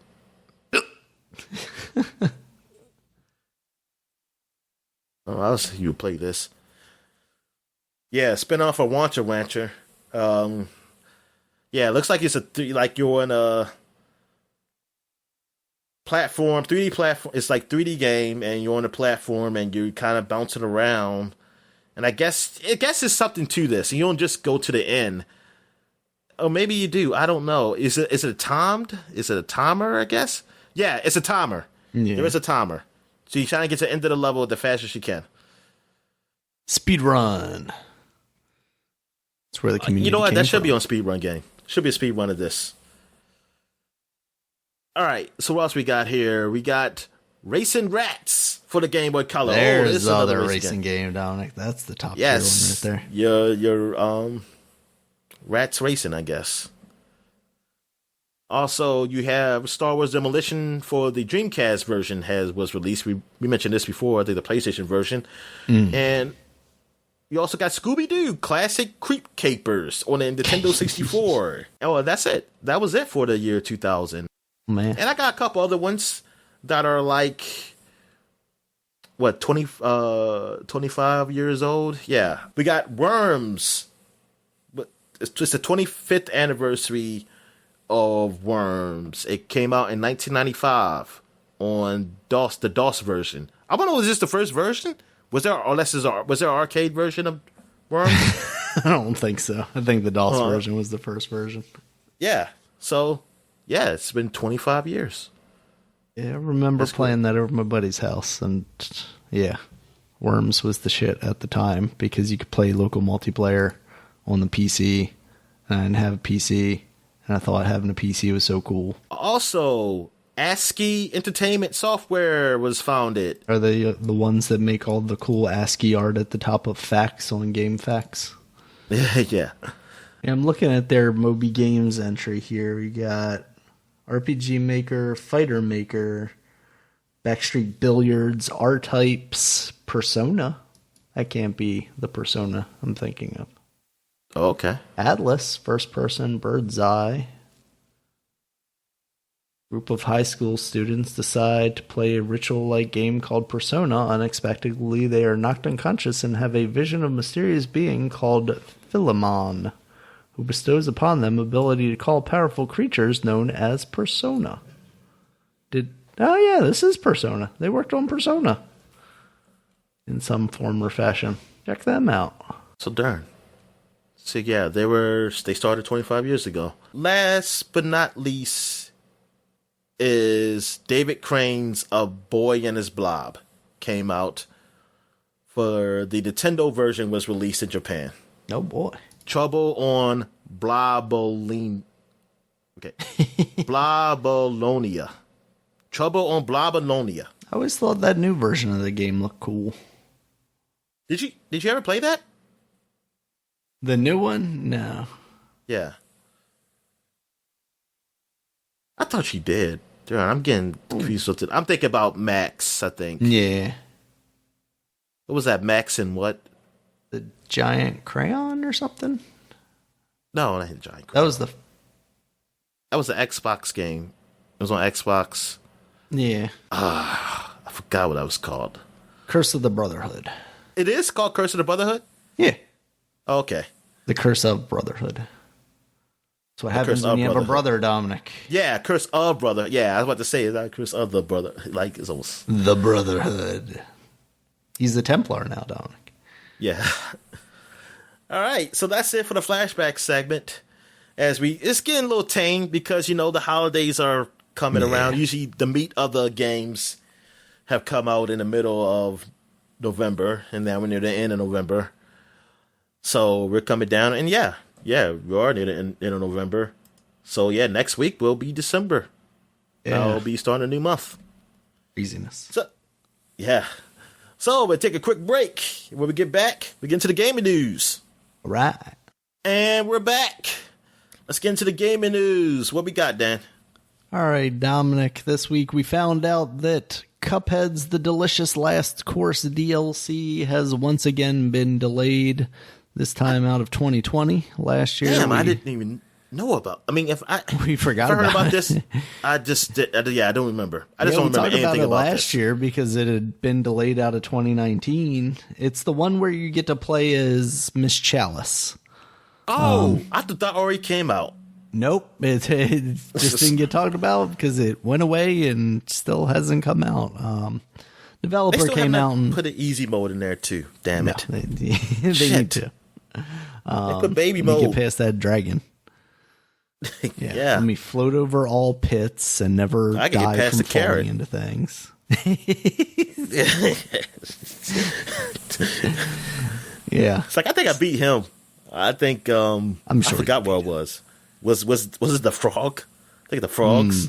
Frogs were difficult, especially once they do the one move where it's Yeah, I mean, that game is definitely challenging. I need to go back and revisit. Maybe having taken a break from it, I will come back with a fresh set of eyes and hands and be able to beat that stupid dragon, or I'll just be even worse than I was and get angry and throw my Switch across the room.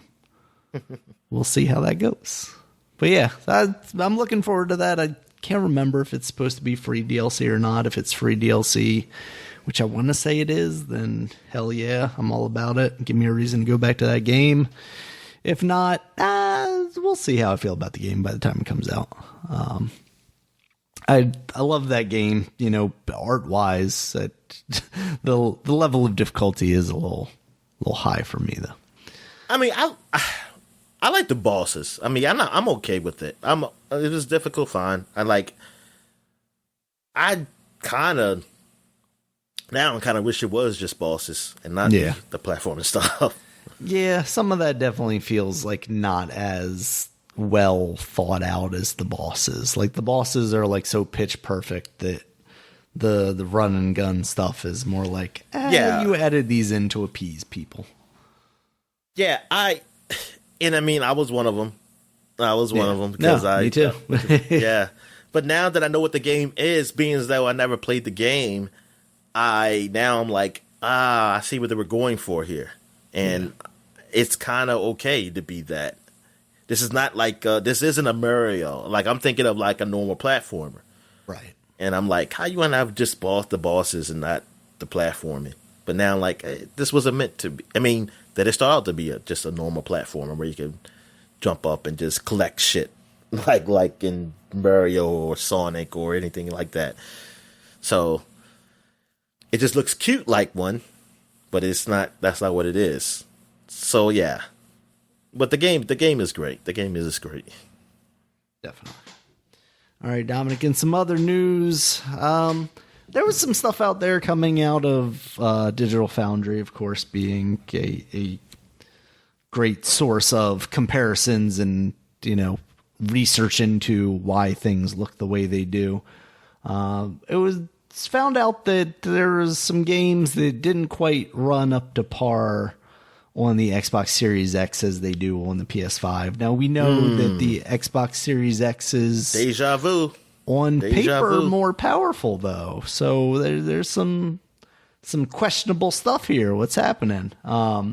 So Valhalla, Assassin's Creed Valhalla, and Dirt 5 are two examples that were brought up. And Microsoft has addressed this. A representative from Microsoft said, "We are aware of performance issues in a handful of optimized titles on Xbox Series X/S and are actively working with our partners to identify and resolve the issues to ensure an optimal experience."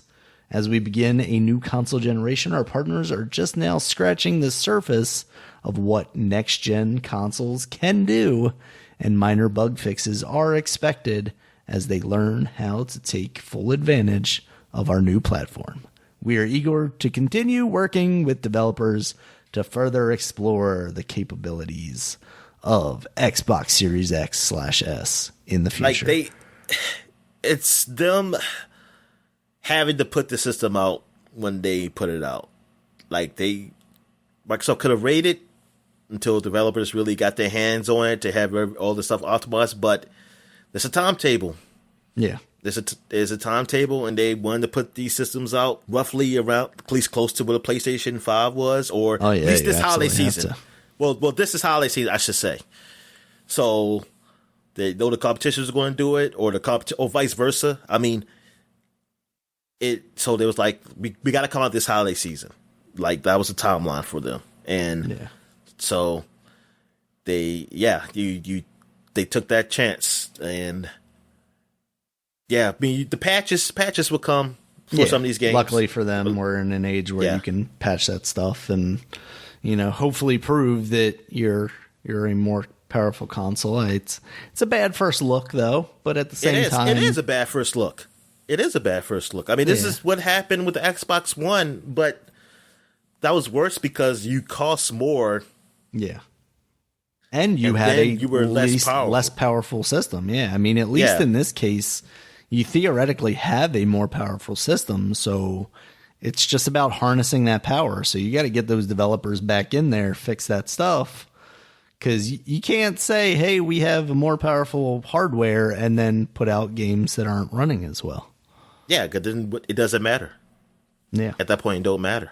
So you better get guys over there, be like, oh, you're not optimizing your pipeline for the Xbox. Here, you got to do this and do this. So, that's what you should have like a dev relationship team for, basically. People that know how the system architecture works and can work with these companies to get their engines working in the most optimal way possible. I mean, I'm talking Ubisoft here as far as Assassin's Creed Valhalla.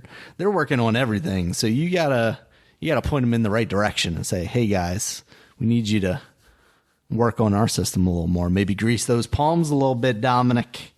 Yeah. Do what you got to do. Do what you got to do. Especially because wasn't Assassin's Creed or isn't Assassin's Creed a game that is being marketed for Xbox? Like, isn't there like a deal in place there? As far as that's where it appeared on conferences and stuff. Like, I want to say What are you doing, Phil? You got to get out there. Then like Dirt 5 was too. Yeah. Dirt 5 was shown on the Xbox, like the quick resume and stuff like that. They were showing that game off. So it's they need to fix that. I mean it's going to get fixed, but like you said, it's not a good look when you keep touting most powerful console and I have to get it at launch. I have to wait. So it's like, especially with people who play most of the game, it's like I play most of the game or beating it. Some people probably beating it now. And it's like I didn't play it at the best it could be. Yeah. Exactly. All right, Dominic, you know what also is not a good look? Banning thousands of your users, and that's what Sony is doing. Because they're breaking some rule, apparently. You know how there's a PlayStation Plus collection that it gives you access to games like The Last of Us Remastered and God of War if you have a PlayStation 5. Well, it sounds like people are basically selling access to their PlayStation 5. So I guess they take your username, load it up on their console, download the things that you want to get access to, and then return your ID to you. Sounds like this is mostly happening in Malaysia and Hong Kong, according to some of the articles we saw. But yeah, I mean, you and I had previously talked about that as being something that they were talking about on Twitter relatively regularly between Nimble and like Cheap Ass Gamer, as far as like, hey, this is how you could get access to this stuff.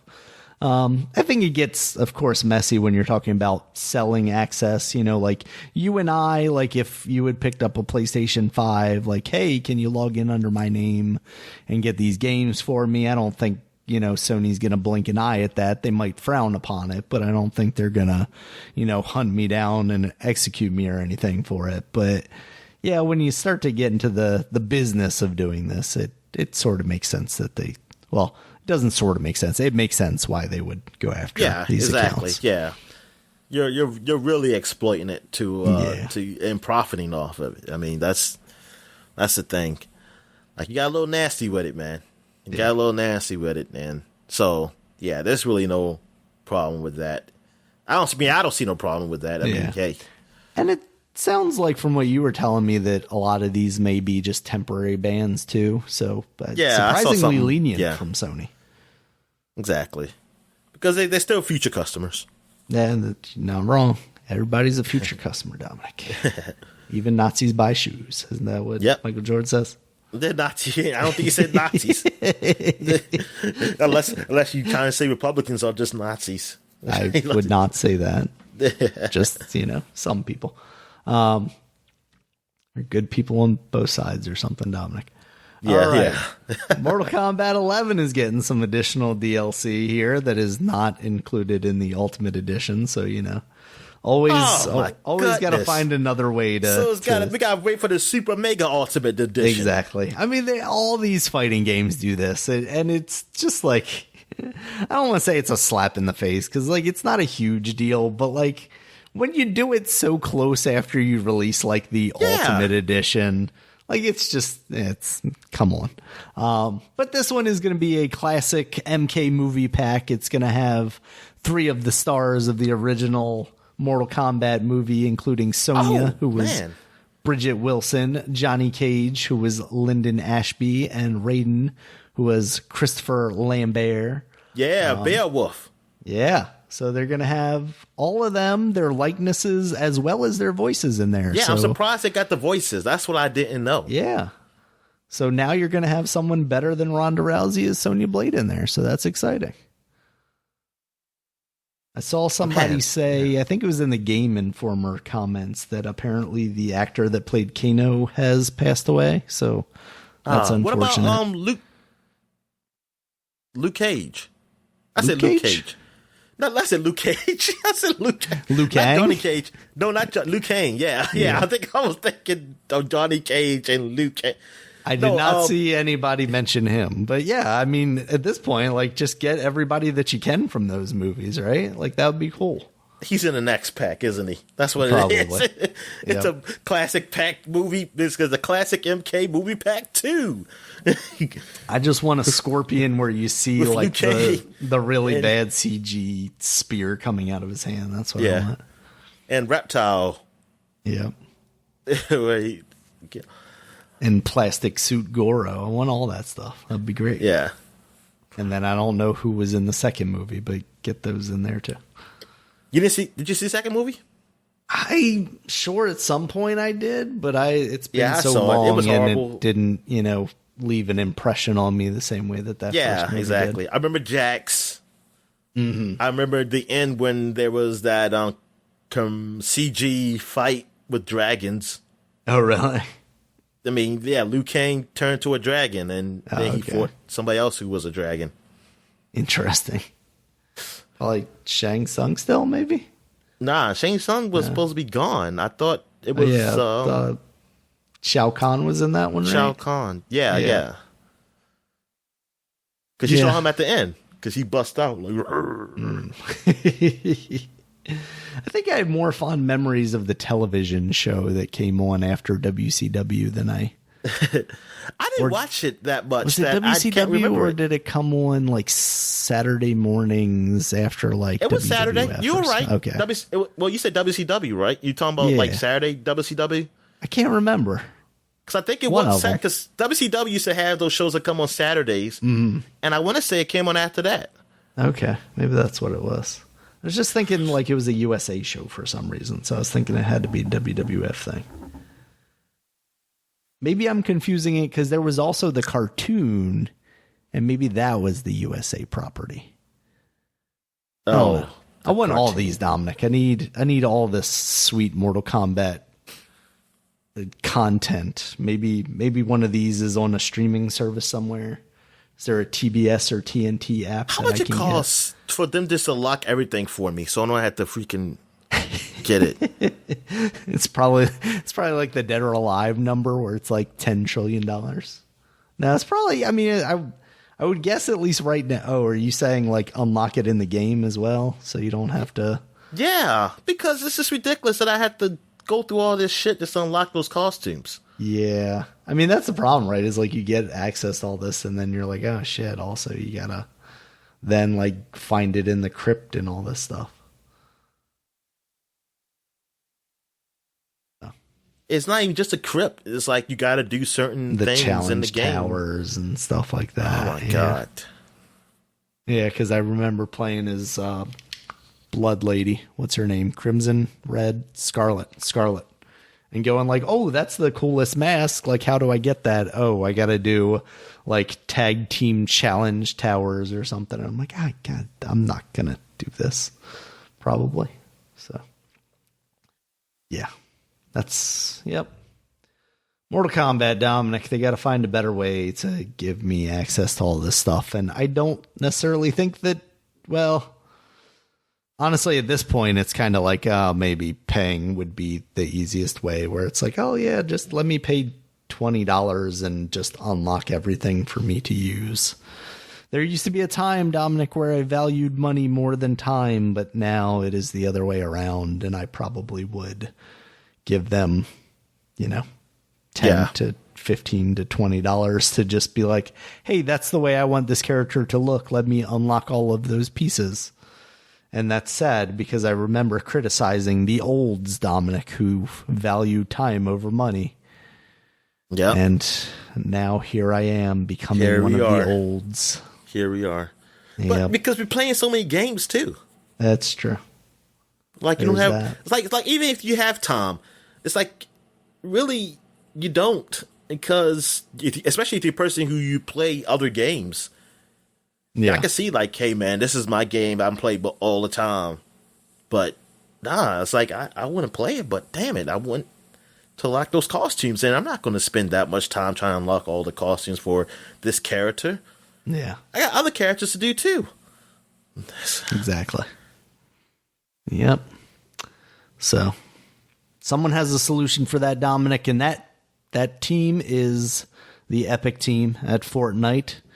They have just added a subscription model to their game now as kind of a companion to the Battle Pass situation. It's going to be the Fortnite Crew, and for $11.99 you will get 1,000 V-Bucks every month, as well as a crew pack, which will include an outfit that only people part of the crew can get.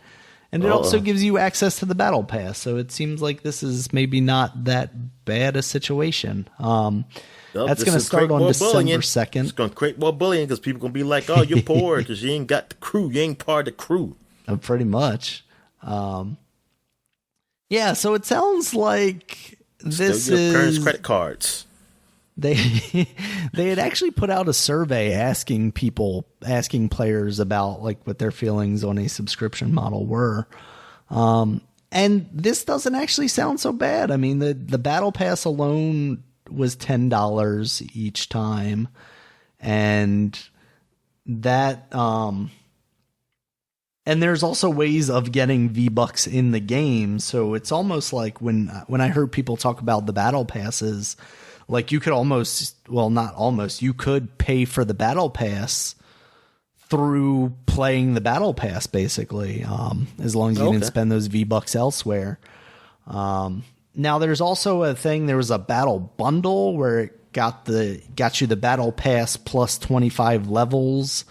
And those used to be like, I think it was $30. So now they're like separating those two things out. They've got the crew thing, and then you can also still buy the Battle Pass, and then also buy like, I forget what they're calling it, but like battle levels or something like that, where you can get 25 levels. And that of course helps you unlock costumes, like with this last Battle Pass with the the Marvel stuff, if you got to level 100, I think you would unlock like a golden version of a skin, like a golden Wolverine or something like that. So they're doing some interesting stuff over there. I'm, still at arm's length with all that, so I don't have to worry about pumping too much money into that. But every time I look at Fortnite, it looks like a lot of fun. Like, I understand why, in addition to, of course, streamers' personalities and stuff, people watch Fortnite. It's a cool looking game, and yeah, it is. They only make it cooler by adding all this stuff. Exactly. When Fortnite first came out, because Playground, like PUBG's so bland. Yeah. Yeah, exactly. It looks so bland, and it's so funny how people were saying that PUBG. I mean, I don't know if it would take over PUBG though. We'll see. Yeah. And I forgot that one podcast I was listening to. I think it was DLC. They were saying like, I don't think it's going to take over PUBG. And I was like, man, it's free and it looks colorful. I don't see why not. Yeah. I mean, unless it just plays horrible. And they beat PUBG to being on phones too. So. Yeah. Yep. Fortnite definitely is taking the world by storm. Rockstar. What's going on with PUBG? I'm wondering, like, are they doing last time I heard about them is their concurrent player count on Steam was extremely low. So it sounds like they're not doing super great in comparison. So.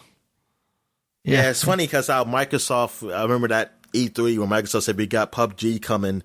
Like, that was a big deal right that moment because PUBG was like the biggest thing, but Fortnite came just like, I think like a couple months later. And it was like, this ain't that big anymore. Yeah. Their biggest was when they were in 2018, and now their average in the last 30 days is 177,300, which is actually a gain over October, which it was 162,558 or 85 players. It's better than Avengers. Which is like 5. Let's see what Avengers is since I'm on the site. Avengers. I wish you could see the concurrent on the PlayStation and the Xbox. Yeah, that would be nice. Last 30 days, average players for Marvel's Avengers was 819. And October was 1,430, and September was its peak with 7,463, with peak players being 28,145. So, I mean, it was just never that big on PC, but I think we previously talked about that with it, at least having some decent numbers on Steam or on the consoles. I was about to say, because 7,000. Come on, that's nothing. No, that's real bad. So, yeah, that's rough for Marvel's Avengers. Speaking they're of, talking about years of content, and I'm like, how you gonna keep? That means you have to get people. Yeah, I mean, we're very much in like the Anthem phase for Marvel's Avengers. It feels like, and it's not doing too well. And I don't know that any of this stuff that they're adding is going to bring people back. Even Spider-Man, Spider-Man's going to come out so late, seemingly, that nobody's going to care. Exactly. Sony wasted their fucking money. And basically. Yeah. And one of the things I have on here is that there's talk that Square Enix is, coming out of this financial quarter with a pretty huge loss, partially at least because of Avengers. It hasn't yet recouped its development cost even. So it sounds like this was a pretty bad gamble for them. I was telling you, like, the Game Informer article that I was reading about this, says like, oh, they didn't find the success that Marvel Spider-Man or Batman Arkham found. And it's like, well, yeah, this isn't that. You said it before. They made the wrong game here.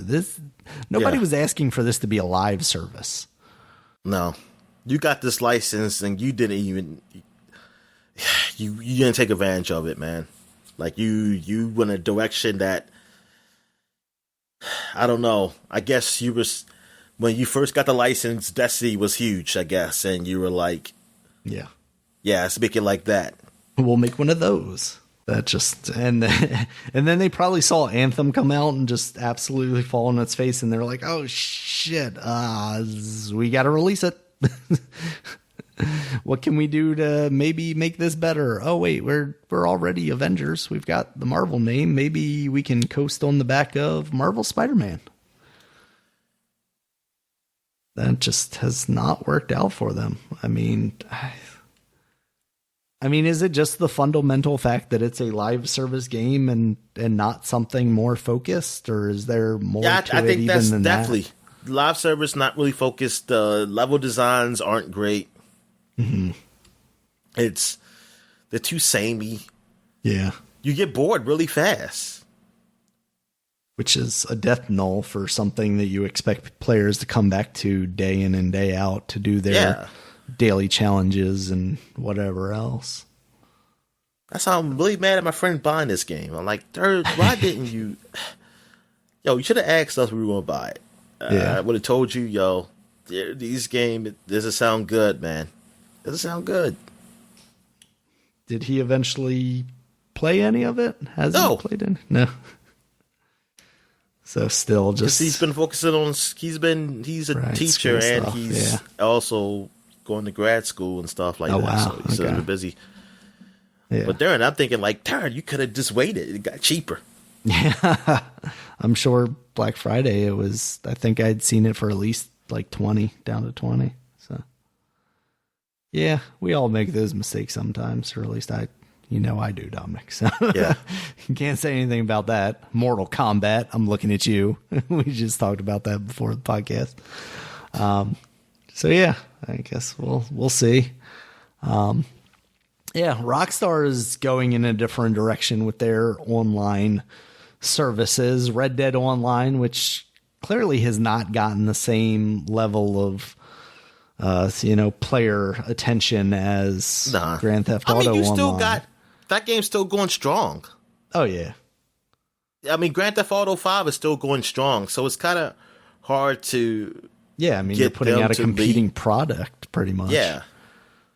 And Red Dead is such a different experience too. It is. You're not getting people to convert either. Like you have people in cars flying off ramps and stuff, and then in Red Dead you're like, okay, I gotta slowly saunter over to my horse, and it's definitely just a completely different thing. So I mean, in a way that's smart because they're giving you something different. They're not trying to cannibalize their own audience. They're trying to maybe find a different set of players, and they're making some moves to maybe help themselves do that. Beginning December 1st, they're going to be making Red Dead Online its own separate thing for $5. And that's going to stay $5 until February 15th. And then after February 15th, they're going to still leave it as a separate thing and raise the price to $20. And maybe a $5 price tag. That's pretty enticing. If you already bought the game, you don't got to pay, right? No, you'll already have that included. But yeah, I mean, hopefully for them that loops some players in, and then of course I'm sure what their hope is once we get them in for $5, we can milk them for as much as we can with microtransactions and clothes and horse makeup or whatever they offered in Red Dead Online. And hopefully along with that, maybe they will, make some money and do some cool new content for it in the same way that they are with Grand Theft Auto. I know along with this separation, they're also going to be adding like some new bounty hunter stuff. It sounded like, so they're still working on it. They're still supporting that game. They haven't abandoned it, but definitely just hasn't hit in the same way that Grand Theft Auto did. And I mean, Grand Theft Auto just seems like an anomaly. Like it seems weird that when that game came out, even like it didn't seem like people were too excited about there being multiplayer for it. Like, hey, we just won Grand Theft Auto, and then like somewhere in the background, this game just became one of the biggest things ever. The online, it was horrible when it first started, but then they really got better at it, and it's still clumsy, but it's still, but it's good enough for people. It's good enough that people deal with it. Like to me, I would have patience. I mean, my friend kind of forced the patience upon me because he wanted to play it. Because honestly, I would have quit. Because like, how many times I've been dropped out? How many times it takes so fucking long just to get into a game? Then sometimes it just drops you. Like, he just wanted to keep playing. That's the only reason I played it. Other than that, I wouldn't have been playing that game online. Right. I didn't like it that much. I mean, I like it when I'm in, it's fine, but it's like, it's not worth my time. 30 minutes just to fucking get into a game and then only play like 20 minutes. Yeah. Exactly. I get that. It makes sense. I think I've told the story a million times, but like, that's basically how I felt about World of Warcraft. It was like, oh, this is an all right experience when I was doing the free trial of it. And then like the next night I went to jump on and it's like, oh, the server's full. And it's like, I don't like the game this much that I'm going to sit here for any amount of time to wait and play your game. I just want to, if I want to play a game, I want to be able to get online and play a game. Yeah. Don't put up barriers for me. So, all right, Dominic. In some other Square Enix news, to jump back to them, we got Neo, The World Ends With You, coming out on the PS4 and the Switch summer 2021. That is the sequel to A World Ends With You, or The World Ends With You, rather. I believe you played that, right? Yes, I played it on the DS when it came out. I had borrowed it from GameFly, and the game was okay. The story was Japanese. I mean, it was really, that's all I can really say about it. It was very anime. I mean, I enjoyed what I played. I liked the gameplay of it. I can't remember because I haven't played it so long. I can't remember what it was, but I know it was unique. It was unique how you played that game. Yeah, I think it was like, is it like a real-time, almost action beat-em-up meets RPG type thing, I want to say? I think it was still, was it real-time? I don't know if it was real-time. I think maybe it was sort of real-time, but I remember still being somewhat JRPG-ish. It was something different. It was something different. It wasn't simple like attack. I don't think it was simple like you just attack like normally. Yeah, but this one, go ahead.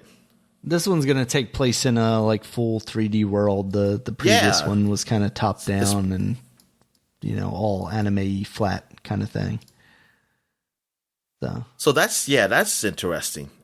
Is it Switch exclusive? Oh, it's coming to PS4, right? PS4 as well, yeah. Oh, yeah. Apparently there's like some card situations here. But hold up, the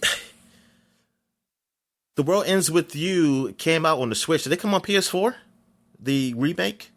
Or the remastered? It did. The World Ends With You.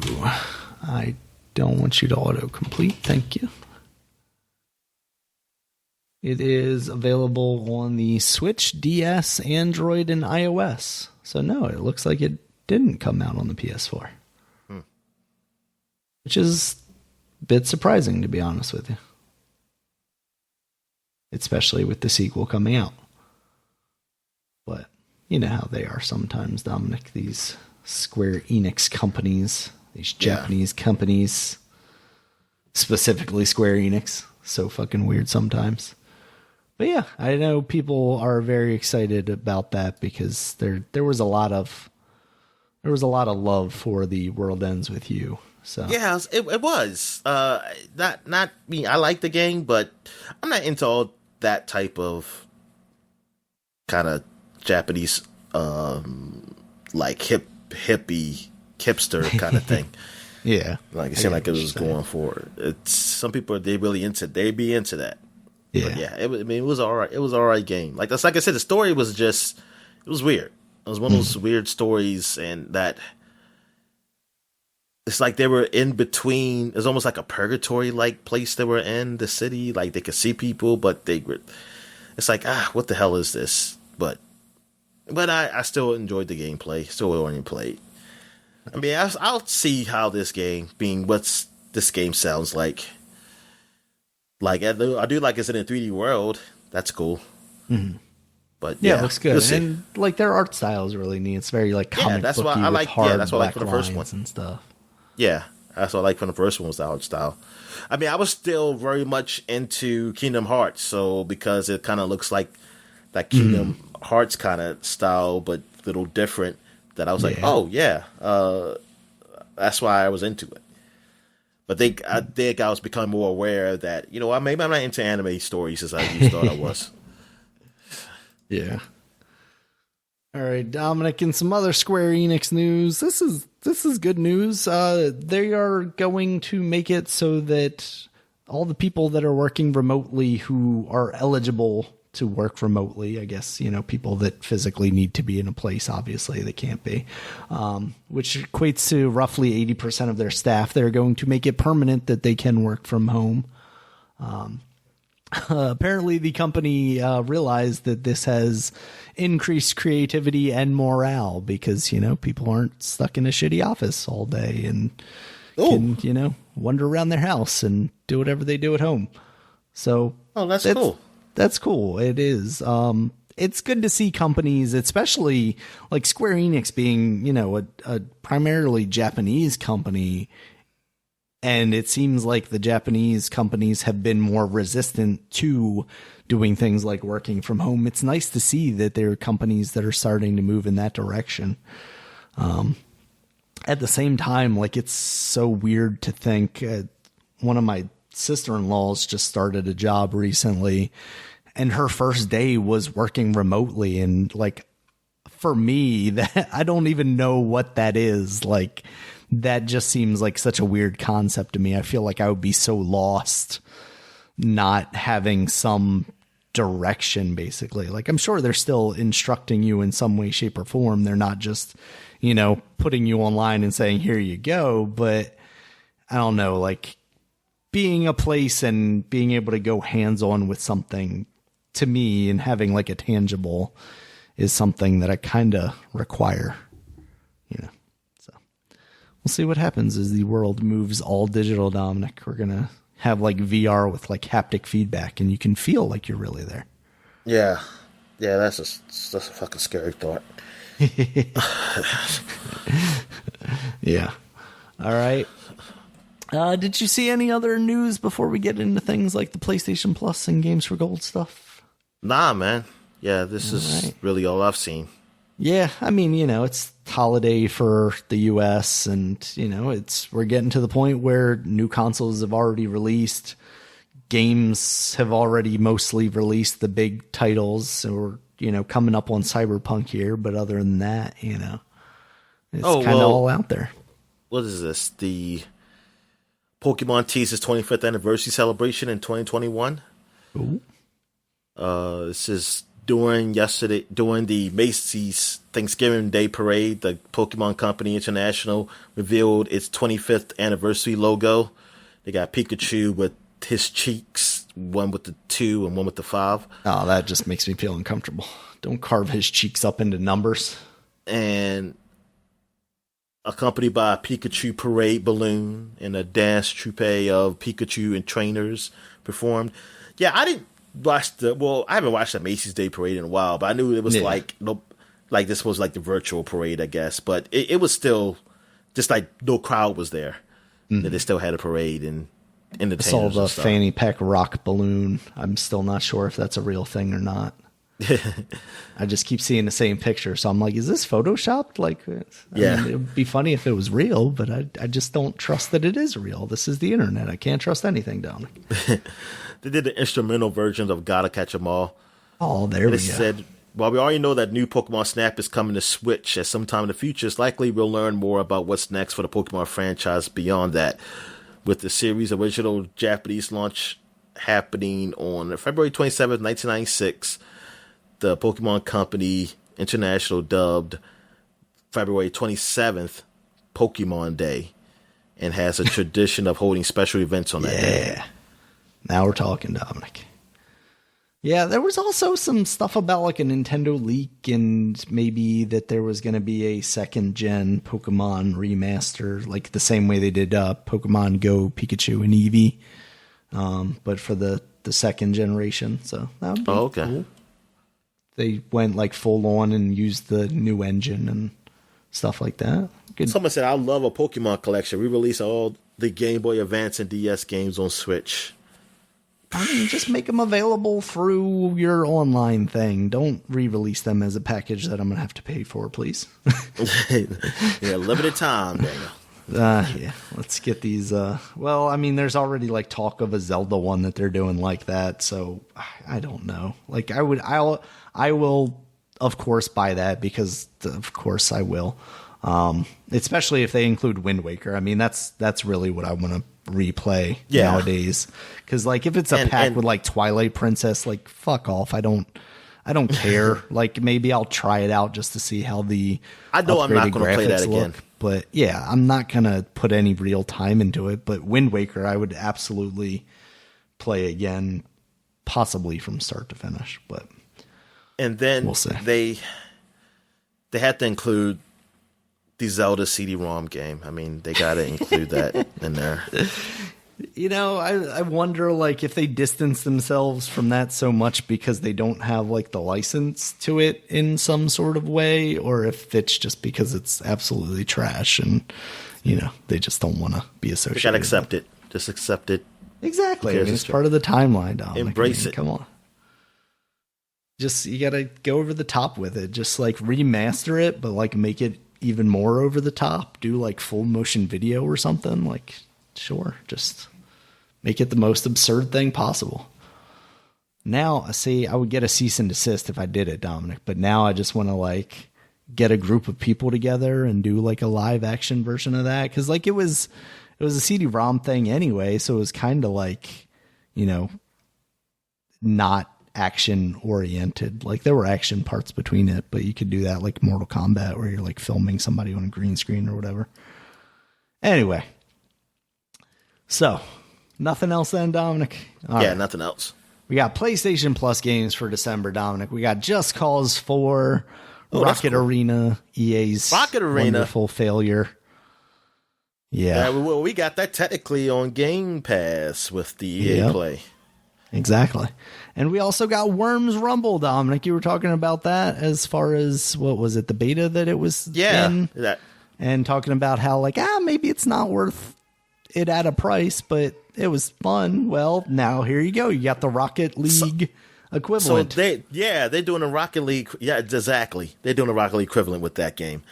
I guess I'll be playing it on PS4 then. Yeah. That game is fun. The game is fun. Yeah, so that's cool. I'm glad they're making that available somewhere for quote unquote free, prepaid for.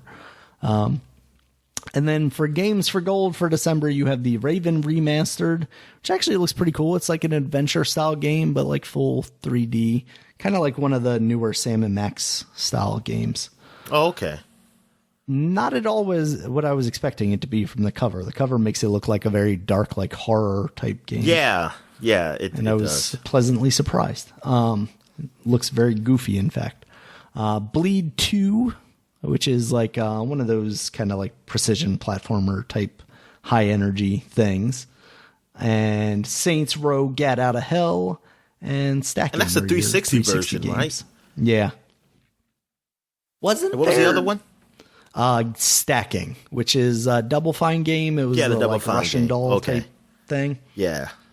There was a Xbox One version of Saints Row, wasn't there? Yeah. In fact, they already gave that to us as a Games for Gold thing, didn't they? I don't know if they did gave it to us, but I know it used to be. It used to be on Game Pass. Okay, maybe that's what it was. Yeah, so that's a little weird that we're going there. I don't know. Are we to the point where we're running out of Xbox 360 games for them to give us? Is that the problem? Nah, I think they just want to not give us all good things all the time. Yeah. I see people complaining about like, oh, this doesn't look good, or like, hey, PlayStation got it better this month, or vice versa. Like, oh, the Xbox got it better this month than the Play. I'm like, look, you're not always going to get a game you like. They're not going to give you every game like somebody just likes. It's like somebody probably like these games. Somebody's probably good with having these free games. It's free. Yeah. It's free games. That's all I can say. It's like you never. you got limited choices that you're going to get each month, and sometimes they're going to hit, sometimes they're not. Yeah, and sometimes they're things that I never thought I would play, and they're free, so I try them out, and hey, it turns out I really like this thing. So yeah, I'm not against it. Not against it. I'm against Rocket Arena though, Dominic, because that's just terrible. Don't give me that. Actually, I'll take it for Rocket free, Arena. So. Rocket Arena. So, wait, but you never played it? No, I never even played it. Yeah, you played it. Taking your word for it, Dominic, it's trash. It's trash. Well, did I say it was trash? You I didn't just said it was trash. Yeah, it was. It looks fine. Great. Yeah, I'm just saying it was good to be a free game. It shouldn't be paid. You shouldn't have to pay for it. Yeah. Especially, it came out at $60, didn't it? No. I think it came out. It was 30. Less. Yeah, I think it was 30 or 40 between those two. Gotcha. Then you saw it dropped. Yeah, because then it was like $5. It went down so quickly, and then here we are. That's the inevitable conclusion. I was wondering, was that the plan the whole time? Were y'all just trying to get as much money y'all can from people? I said, that's sons of bitches. You knew that game was a free to play game. Let's release it at a price. Some guys will buy it, and then eventually we can get it on the PlayStation. I'm like, he knew that was a free to play game. So what are y'all doing? Yeah. So, we'll see. All right, Dominic, so unless you got anything else, we'll get into new releases real quick. You know what? Bleeding Edge. I wonder who's playing that game. That is a good question. Who is playing Bleeding Edge? That did come out this year, right? Yeah, that came out. Wasn't that like July or June or something? Like, I played the, demo? Or the beta or something like that. Yeah, and the game is free. I can easily just play it, and I just chose not to. Yeah. It seems like that one's had a little bit of a rough go, I would imagine. Can't help but wonder what their expectations were for it to begin with, Yeah, exactly. Like, what was that? Well, I don't know. Very weird. All right. Anything else, Dominic? Nah, that's it. All right. We got new releases real quick here. We got World of Warcraft Shadowlands, the latest expansion. So, if you're into that, you know what's in it. Me, it's got some new stuff. That's all I know. Was there ever any interest on your side in World of Warcraft, Dominic? Nah, because even though I like Warcraft, MMOs just wasn't my thing. Gotcha. Well, first of all, I didn't have a computer at the time I could really play that game. Mm-hmm. So I didn't really think about it. And then when I saw it like on G4 or something, I was like, it seemed like it could be fun, but it just, I was like, unless it's on consoles, I didn't care. Like, I wasn't into PC games. Right. I was like, I'm just a console gamer. I was like, I stayed in my lane. I said, look, I don't got PC powered off, so I don't even care to look at these other games. Like, wait till it come a console. If it ever comes so funny to think like there was a time when like there were PCs that couldn't play that game, because now it seems like basically anything could run that game. Yeah. With how old it is now. So, World of Warcraft. There you go.